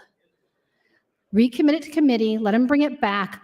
You can end all of this hubbub, which I'm sure the speaker would love, or we can just keep at it in other ways.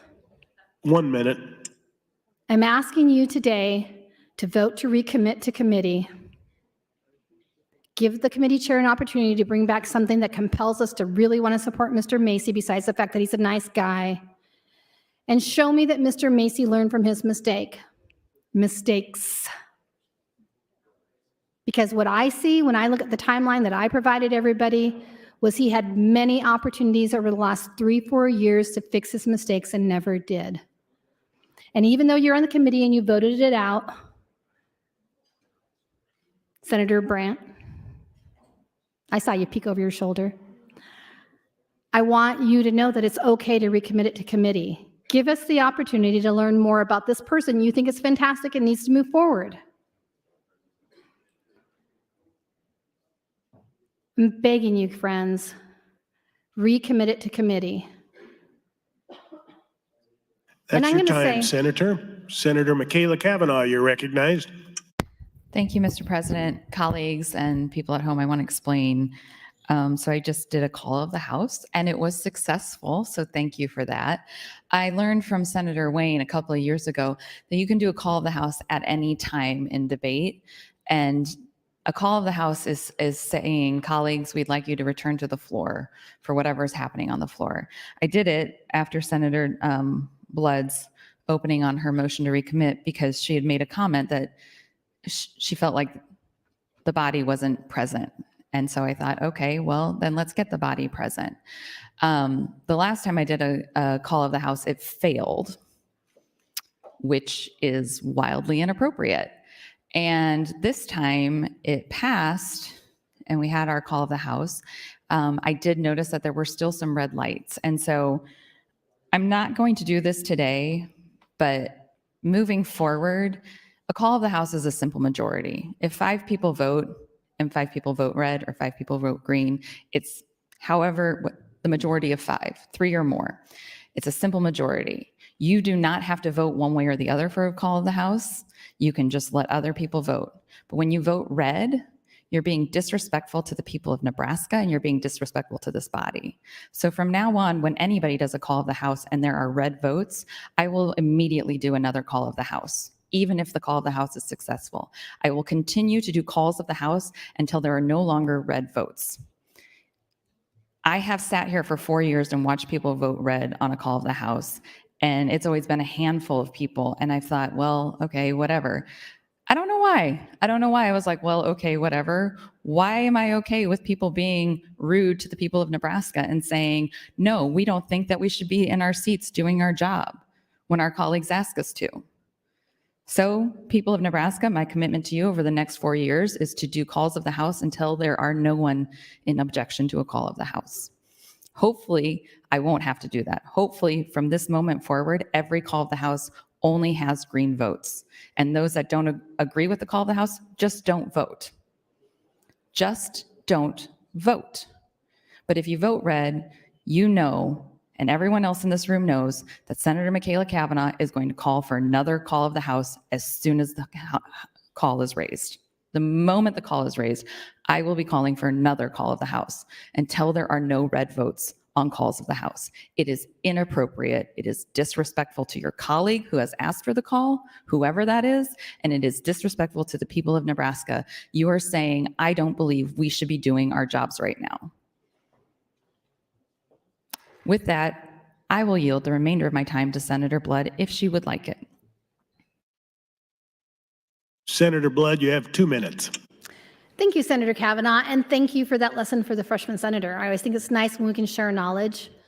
Hopefully people were listening. Again, friends, the Alt-N disaster is our Flint, Michigan. To be told otherwise is an outright lie. We have minimized it in some of the language that's been used on this floor today, but the bottom line is there are people that are scared, and some of them have been told, by the way, some of the people who are doing some of the research have been told not to share information because it scares the residents of Meade. Well, I don't know about you, but I'd rather be scared than uninformed. We've got to do better We can't do better if we're doing carte blanche when it comes to these appointments. We have an opportunity to recommit it to committee and then let the committee and the chair do their jobs better and bring it back to us with something compelling. Or we can allow them to dig in their heels and say, vote green, it's fine, move on. You can do that, but I'm going to take note of that. And I'm going to make sure the people in Meade take note of that, and the people of Saunders County take note of that, and our scientists and our environmentalists and everybody that's concerned about this environmental crisis know who was not willing to at least send it back to committee. Now, I'm not standing here threatening you, because we've seen that happen many times on this mic. You don't vote this through, or you didn't vote this through, I'm going to make your lives miserable. We heard that said on the mic this last year. That's not what I'm saying. What I'm saying is that I'm going to be open and transparent about everything that happens with Meade so people know who supports them, who doesn't, who's not willing to do something as simple as recommit to the committee, and who is. They need to know who has their backs and who doesn't. And you may not care about it because it's not your district, and that's your okay. time, Senator. Senator Hunt, you're recognized to speak. Thank you, Mr. President. I'll yield my time to Senator Blood if she'd like it. Senator Blood, 4 minutes and 52 seconds. Thank you, Mr. President, and thank you, Senator Hunt. Friends, I don't know about you, but I like to be on the right side of history. Like in 20 years, 30 years, when they talk about this Meade disaster, when people start having miscarriages and brain tumors and cancers, when they start talking about this and they research what happened, I want to be on the right side of history. And right now, our opportunity to be on the right side of history is to recommit this to committee. Let's make sure that whoever we appoint is the right person, that we are doing something that is just and right. Because the people in Meade, Nebraska never got that opportunity to say, they never got the opportunity to say no. No, we don't want this to happen to us. Yes, we want this to stop. They got ignored for a very long time until it got out of hand. There were employees that were exposed to chemicals who didn't have correct protective gear. What do you think is going to happen to them? Don't forget the story of the veteran. That's in one of your handouts, by the way. He's paying 2 mortgages now because he can't sell that house because the bank won't give him the loan, even though he had full disclosure and he had someone to buy the house, his dream house. And by the way, I made sure he had the name of a lot of good attorneys that might be able to help him, because I don't see anybody else reaching out to help that veteran. Have a conscience.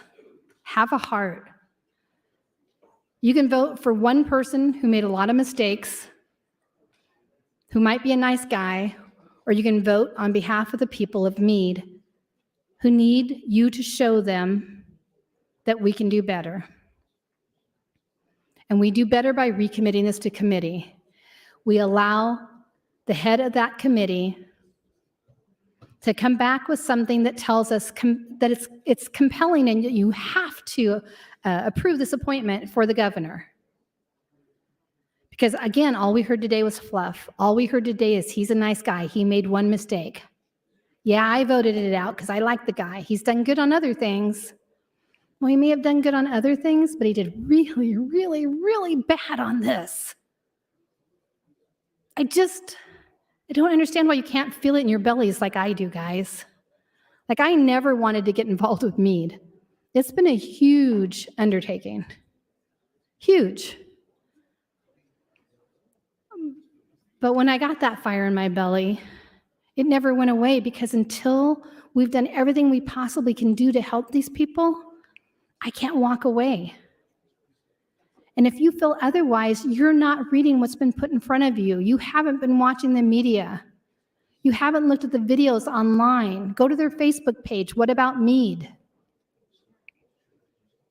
Feel it in your belly, guys. These are people, real people. This appointment matters. What's going to be the excuse when this happens again? Because something like this is going to happen again. Well, he learned his lesson from Meade. Yeah, he learned it really well, but let's give him another chance to do the exact same thing. You learn your lesson the first or second, maybe even the third time, not the 12th or 13th time. Look at that timeline. Look at our responses. Look at our lack of response. This has nothing to do with his hands being tied by the federal government. This has to do with his lack of response. Be brave, be bold, have some guts. 1 minute. Recommit this to committee. Thank you, Mr. President. Thank you, Senator Blood. Senator Conrad, you're recognized to speak. Thank you, Mr. President. I yield my time to Senator Blood if she so desires. Senator Blood, you have 4 minutes, 51 seconds. Thank you, Senator Conrad. I've probably talked enough for the whole year already. So I'd be curious how many people actually looked at their documents on their desk. I know the ones that put them in recycling. That's why I sat back here this year. You guys know I never leave my chair. I always observe everybody. I listen to debate. I don't go back to my office and watch it on TV. I don't go out in the rotunda, maybe 2% of the time if it's an emergency, to talk to lobbyists. I don't even go out to their breakfasts or their lunches, with very few exceptions. Not because I don't think they're not nice guys and gals and however they identify. It's because that's not why I became a senator. I became a senator because I believe that we have an opportunity to make effective change, to do things that are good for the citizens of Nebraska. I didn't just come because of property taxes, which is all we ever seem to talk about in this body. We got lower property taxes. Young kids are leaving because the property taxes are too high. Heck, they can't even afford to buy a house. Come on. I came here to make a difference. I came here to make a difference. I came here with my Pollyanna attitude, truly believing that the vast majority of people that get elected want to make Nebraska a better place to live and raise our families. And that means sometimes we have to get into the ugly stuff. The ugly stuff like big businesses poisoning our children, our families, our animals, our pets, our livestock. Big businesses that infringe on our property rights, our right to clean air, fresh water, to be able to eat the plants that we put in our garden. You know, I always think it's interesting, and we've talked about this already. We talk about eminent domain all the time. Eminent domain is bad. They don't have the right to put up that wind turbine. They don't have the right to put up those solar panels. That infringes on my right to enjoy my property. But when it comes to poisons, when it comes to toxins, it's like, well, you know, we live in an ag state, so it is what it is. We're not talking about the farmers here. We're talking about a ne'er-do-well who purposely poisoned the citizens of Meade. They purposely did it. And you say, well, they're the ones that are complicit, not Macy. Macy's complicit in the fact that they never pulled the trigger. How many times do you get to hurt Nebraskans? Tell me the line. I'm waiting to hear that. I haven't had anybody tell me that.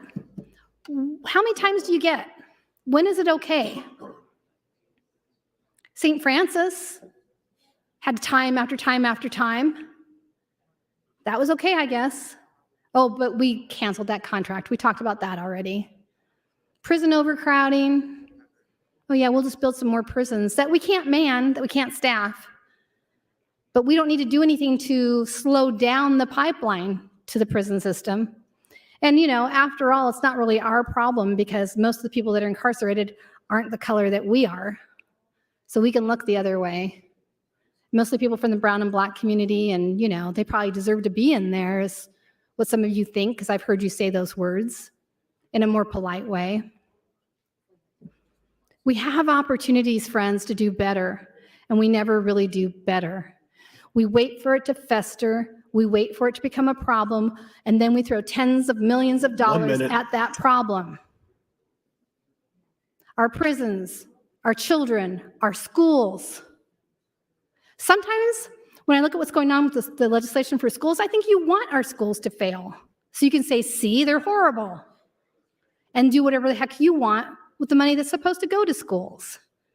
But maybe that's just my observation. I just cannot believe that there are people that are unwilling to recommit this to committee. I can't believe that you haven't taken the opportunity to read what's been put in front of you, that your decision's already made. And remember, I can see all of you from this vantage point. I know if you read those documents. I know if you've paid attention to debate. I know if you've been otherwise preoccupied. I know if you've been on the floor. I'm kind of like Santa Claus, right? I see you when you're sleeping. That's your time, Senator. Senator McDonald, you're recognized. Question. I'll rule that out of order at this time, Senator McDonald. Senator Bostman, you're recognized to speak. Senator McDonald is ruled to challenge the chair. The motion before you is to overrule the chair. All members may speak once. You may not yield time. Senator Bostman, you're in the queue.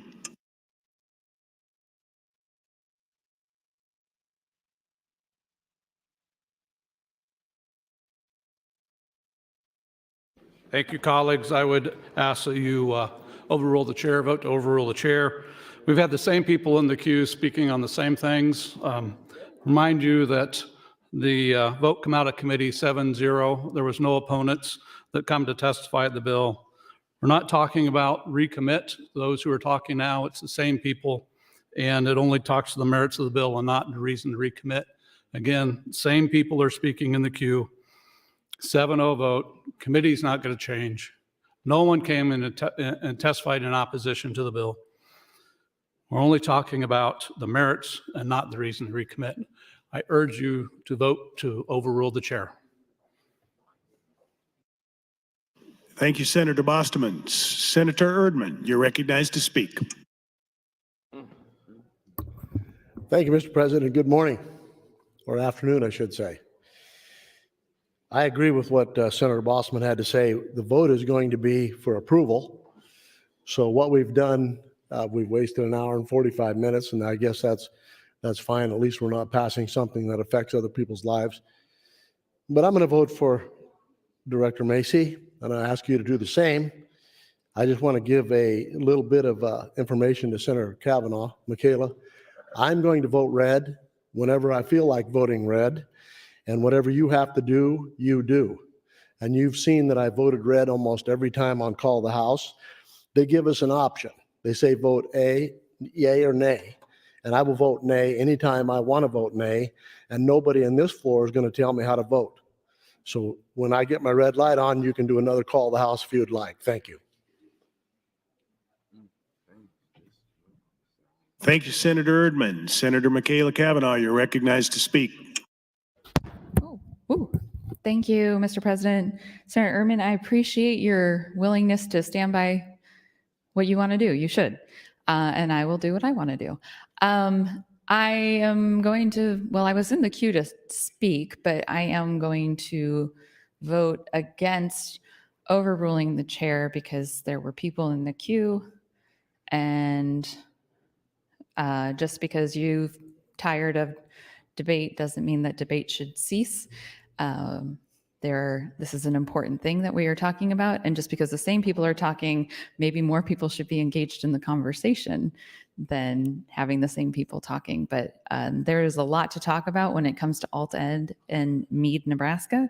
And so I appreciate that we are honoring that when there are people in the queue, we let them speak instead of calling the question. Thank you. Thank you, Senator. Senator John Kavanaugh, you're recognized to speak. Thank you, Mr. President. Well, I guess I rise in opposition to the motion to overrule the chair. I was in the queue.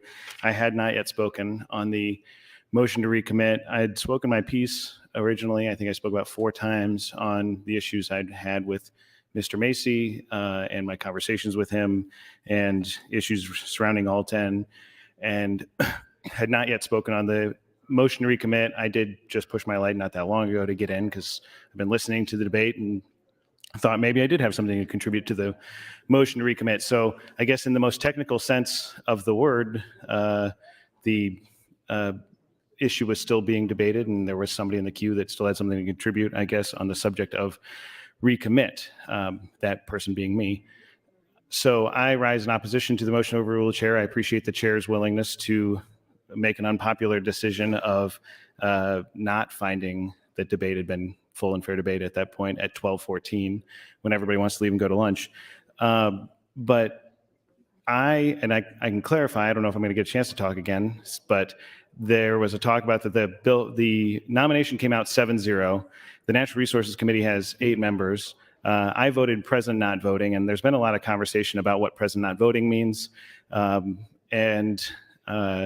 was mentioned to Senator Brandt that I've had constituents already emailing me upset that they thought I voted for Mr. Macy, which is not true. And I don't intend to vote for him today either, but I was intending to vote present not voting again. And the reason for that I both voted present not voting in the committee and intend to vote present not voting on the floor, is because I do have problems with the way that he has run the department and the issues that have been articulated today.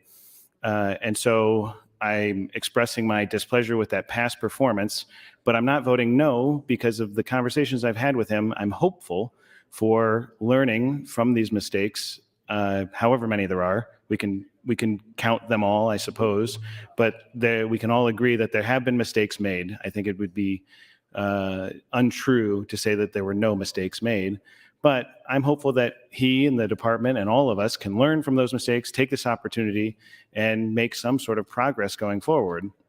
And so my expression of, I guess, not voting in the affirmative to demonstrate my opposition to how things have been run, but my not quite voting no is a demonstration of my desire to hopefully work positively, move forward, make progress on this.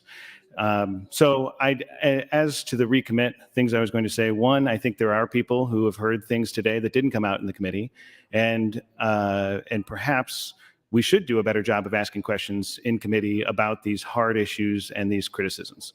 I've done some in the past of that kind of critical conversations in committee, but a lot of these committee votes come out really fast. They come out with very little conversation, little criticism. And some of that is because we want, people are very nice. We all want to be nice to people. We don't want to discourage people from putting in for these positions because a lot of the boards and committees are unpaid and thankless jobs. But I think it is important to have that critical eye, and even if you end up voting for somebody, to ask them some tough questions. And so if we were to recommit this to committee, I certainly would be interested in asking some more questions to flesh out a lot of the topics that were raised here today. I think that it is a valid consideration. I'm not saying it would change how I end up voting, that I might still be a present not voting, but that is— 1 minute. Thank you, Mr. President. I do think it is a valid recommit motion. I do think there is still conversation to be had about why the committee should hear this information again. And I think that maybe there are those who would change their vote and it might not come out 7-0-1 again. So I rise in opposition to the motion to overrule the chair, and I rise in support of the motion to recommit. Thank you, Mr. President. Thank you, Senator Kavanaugh. Senator Conrad, you're recognized to speak. Thank you, Mr. President. Good morning, colleagues. I rise in opposition to the motion to overrule the chair and appreciate that the chair made the right call originally to allow for a deliberative process to continue. We have been back on the floor now again in substantive debate for the first time in weeks. We haven't had an opportunity to connect with each other in the same kind of meaningful and organic way that we typically do in a traditionally structured legislative environment where we can talk through some of these issues. We can see if there's consensus. We can learn more about what's happening in the jurisdictional committees before everything hits the floor. We've all been working really, really hard every free minute in this fast-tracked, double all-day hearings kind of schedule that's been set forward that inhibits that kind of meaningful opportunity to talk about the issues before they hit the floor and are presented to us. So this is really our first chance to hear about what was happening in the Committee of Jurisdiction and to hear from senators that were concerned about this nomination. And let's be clear, colleagues, we are just a few hours into debate. We started at 10 o'clock today, and we're just about 2 hours into debate on a major position of leadership for our state that has jurisdiction and oversight over one of the most critical environmental justice issues that our state has faced. And this is the first opportunity that this body has had to talk about those critical issues. It is disingenuous and accurate to say, well, only a few people were talking. That's not true. There were a host of different senators that had hit their lights. And keep in mind, Senator Erdman and others, when I hit my light, it's up to me to decide how I want to devote that time. I made a decision that I wanted to delegate my time to Senator Blood because she has demonstrated so much leadership on this issue and digging in. I wanted to hear what she had to say. That's what I thought was a meaningful use of my time when I pushed my button. There were a variety of other senators who were utilizing a similar strategy. The debate was not dilatory. The debate was substantive. The debate was about leadership, and it was about issues. I think in addition to what we're looking at in the very, very near term in regards to this motion and this vote, is going to be a harbinger for what's yet to come. We're going to need to get comfortable with debate. We're going to need to allow time for deliberation. We're going to need to allow time for important issues to be raised. We are the only deliberative body in the state of Nebraska that has these critical, important obligations regarding oversight on these critical appointments. It is imperative that we take our time, that we give voice to different points of view, that we give voice to critical issues that are part and parcel with these key appointments. And if we set a poor precedent today, our first day back on the floor, a mere 2 hours into debate that some senators find inconvenient, what does that mean for the substantive bills to come before us? We have big issues to take up this year together, colleagues. 1 minute. Tax reform, thank you, Mr. President. Educational policy, criminal justice policy, civil rights, voting rights, the budget, a host of key issues. We need to get comfortable with having debate so that we can find compromise and consensus. We shouldn't rush to stifle debate because we're inconvenienced or disengaged. We should respect the process, and we should honor the ruling of the chair, which was correct in this regard, that we had just started down the path of substantive debate, and it's an inappropriate time at this juncture to call the question. Thank you, Mr. President. Thank you, Senator. Senator Bostoman, you're recognized closed on the motion to overrule the chair. Thank you, Mr. President. Colleagues, as I had said before,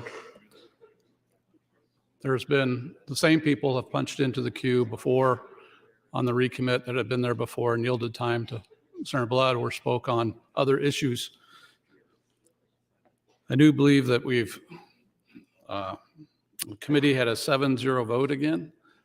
Most of those committee members have spoken on the floor already to the support of the gubernatorial confirmation of Senator Macy.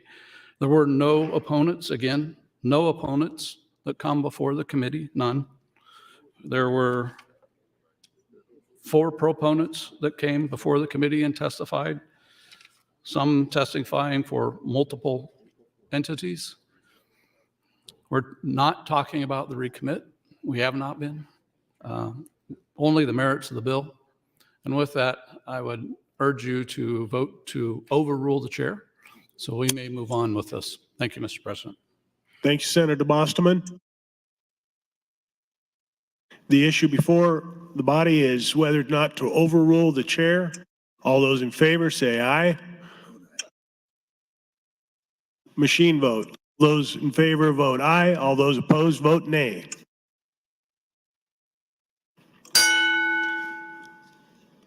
What was the House called? The request is to place the House under call. All those in favor vote aye. All those opposed vote nay.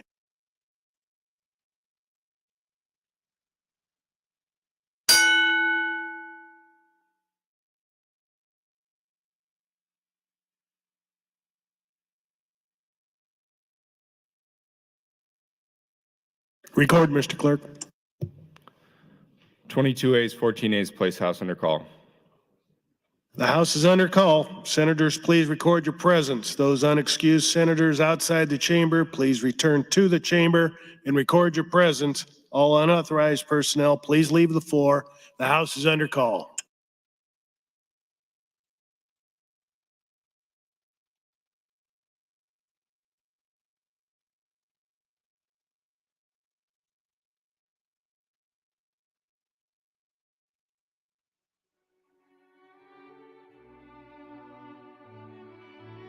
Michaela Cavanaugh, Senator Wishart, Senator Clemens, please check in. The House is under call. Senator Hunt, Senator McKinney, please check in. The House is under call.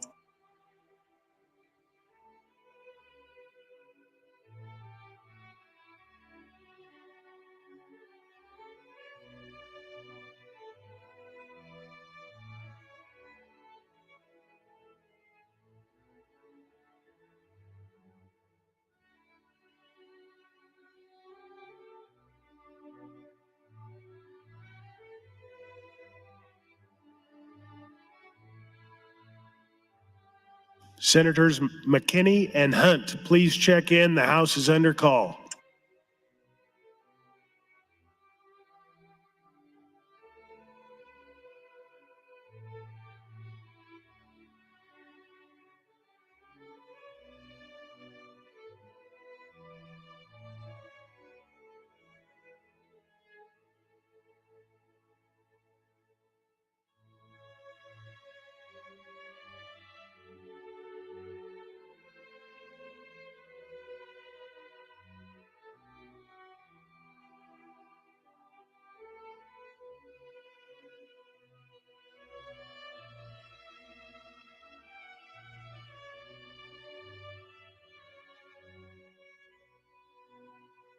Senators McKinney and Hunt, please check in. The House is under call.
All members are present.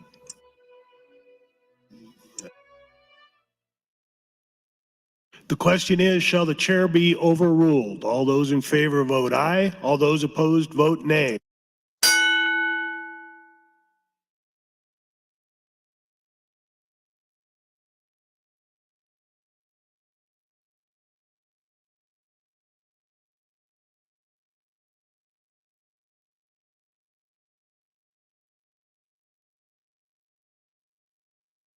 Record, Mr. Clerk.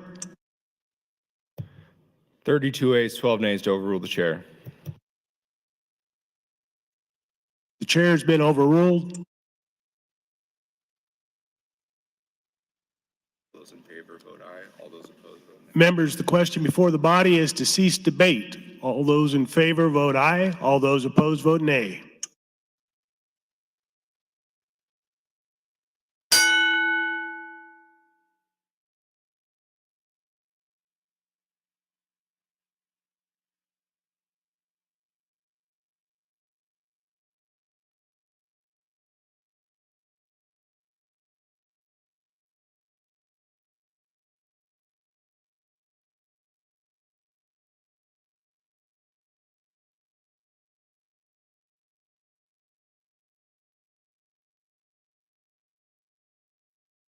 Record, Mr. Clerk.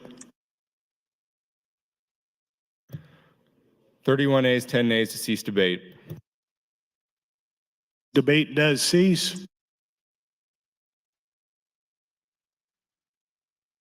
Senator Michaela Cavanaugh, you're recognized to close on your motion to recommit. Senator It's not my motion, it's Senator Blood's. Blood, you're recognized to close on your motion to recommit.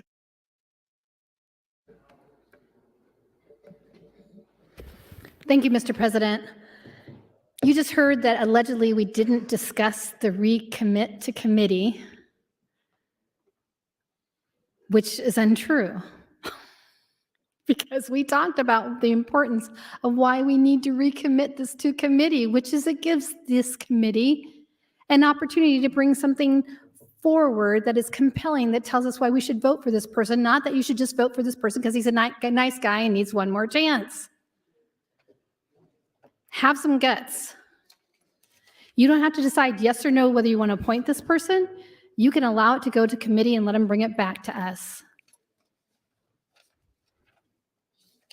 No harm, no foul. Or you can go ahead and vote the way someone told you to vote in your ear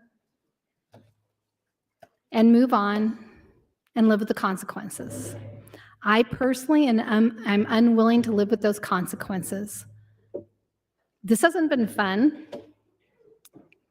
Fun debate is when we talk about a bill and how to make it better, why we need to kill a bill so it doesn't hurt anybody.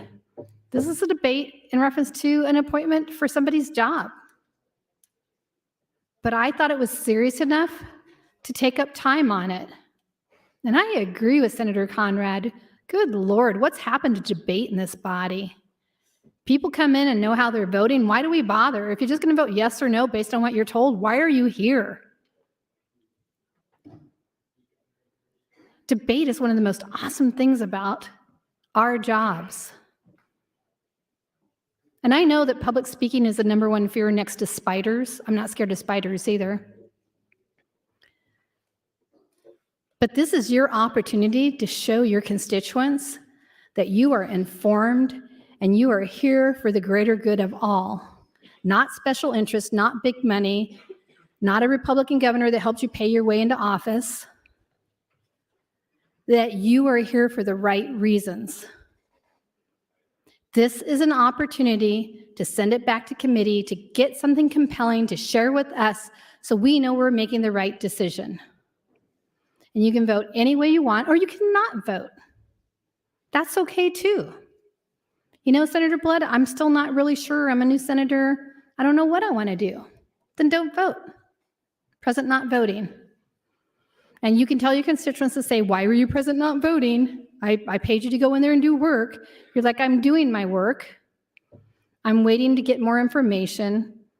I didn't hear that today in debate because maybe I wasn't on the floor, or maybe I was working on something else for this afternoon because we have hearings this afternoon. That's okay. But please take this seriously. This has to do with the air that we breathe, the water that we drink, the nitrates that we are now finding in our soils that are giving children childhood cancer. Yeah, it's a great place to raise and live your families unless you're a kid. There are a lot of important issues that are coming forward that are going to be decided by NDEE. And if even one person falls through the crack, it's going to be our fault because we're the ones that appointed that person. And yes, that person is not the whole department, but the people that we appoint to be in charge of those departments are ultimately where the buck stops. And lately, we haven't been very good at that. 1 minute. Have some guts today. Vote to recommit it to committee. We can put this to rest for a while and get on to the other appointments, which I'm sure our speaker would be very happy that we would do. But mostly, vote for what's right, not what you've been told is right, and show that you have some guts. Thank you, Mr. President. Thanks, Senator Blood. The motion is to, the vote is on the motion to recommit to committee. Senators, all those in favor, vote aye. All those opposed, vote nay.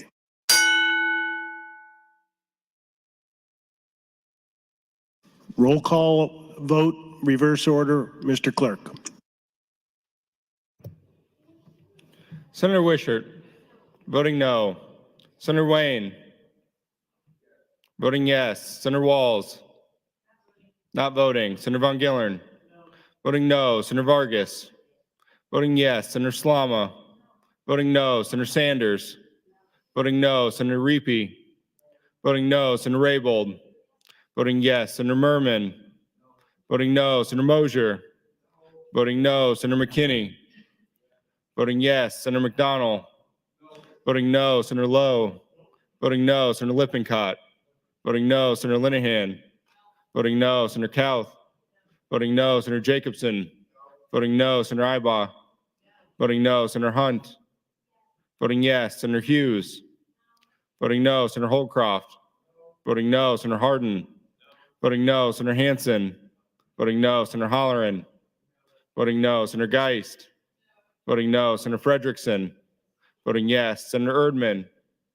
voting no. Senator Dungan, voting yes. Senator Dover, voting no. Senator Dorn, voting no. Senator DeKay, voting no. Senator DeBoer, not voting. Senator Day, Senator Conrad, voting yes. Senator Clements, voting no. Senator Michaela Kavanaugh, not voting. Senator John Kavanaugh, voting yes. Senator Briese, Senator Brewer, voting no. Senator Brandt, voting no. Senator Bostelman, voting no. Senator Bostar, Senator Blood, voting yes. Senator Ballard, voting no. Senator Armendariz, voting no. Senator Arch, voting no. Senator Albright, voting no. Senator Aguilar, voting no. Vote is 10 ayes, 33 nays to recommit, Mr. President. The motion to recommit fails. Mr. Clerk. Mr. President, items. Your Committee on Judiciary, chaired by Senator Wayne, reports Legislative Bill 77 to 77, 81, 83, 183 to general file. Additionally, your Committee on Revenue, chaired by Senator Linehan, reports Legislative Bill 300 and 384 to general file. Amendments to be printed. Senator Erdman to LB 79, Senator Michaela Kavanaugh to LB 77, and Senator Frederickson to LB 626, and Senator Hunt to LB 485. Motion from Senator Hardin to withdraw Legislative Bill 594. Amendments to be printed to LB 278 from Senator Walls. Motion from Senator Wayne to withdraw Legislative Bill 476. Motion, Senator Michaela Kavanaugh to reconsider the vote taken on the recommit. Notice of committee hearings from the Education Committee, the Banking and Commerce Committee. New resolution, LR 39 from Senator Briese. That'll be laid over. Name ads, Senator DeBoer to LB 11, Senator Aguilar to LB 254, Senator Linehan and Senator Dorn to LB 274, Senator Holleran to LB 397, Senator Brewer to LB 735, and Senator Lippincott to LR 23CA. Notice the Business and Labor Committee will have an exec session after their hearing today in room 1524, Business and Labor exec session 1524 after the hearing. Finally, Mr. President, Speaker Arch would move to adjourn the body until Tuesday, February 14th, 2023 at 9:00 a.m. The question is, shall the legislature adjourn for the day? All those in favor say aye. Those opposed, legislature is adjourned.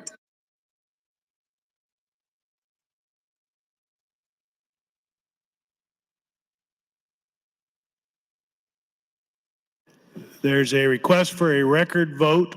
All those in favor vote aye. Those opposed vote nay.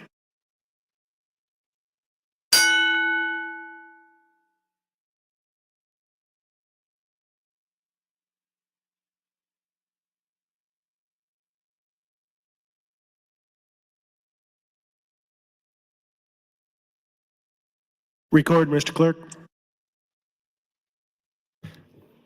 30 yeas, 13 nays to adjourn. Thank you, Mr. Clerk. The legislature is adjourned for the day.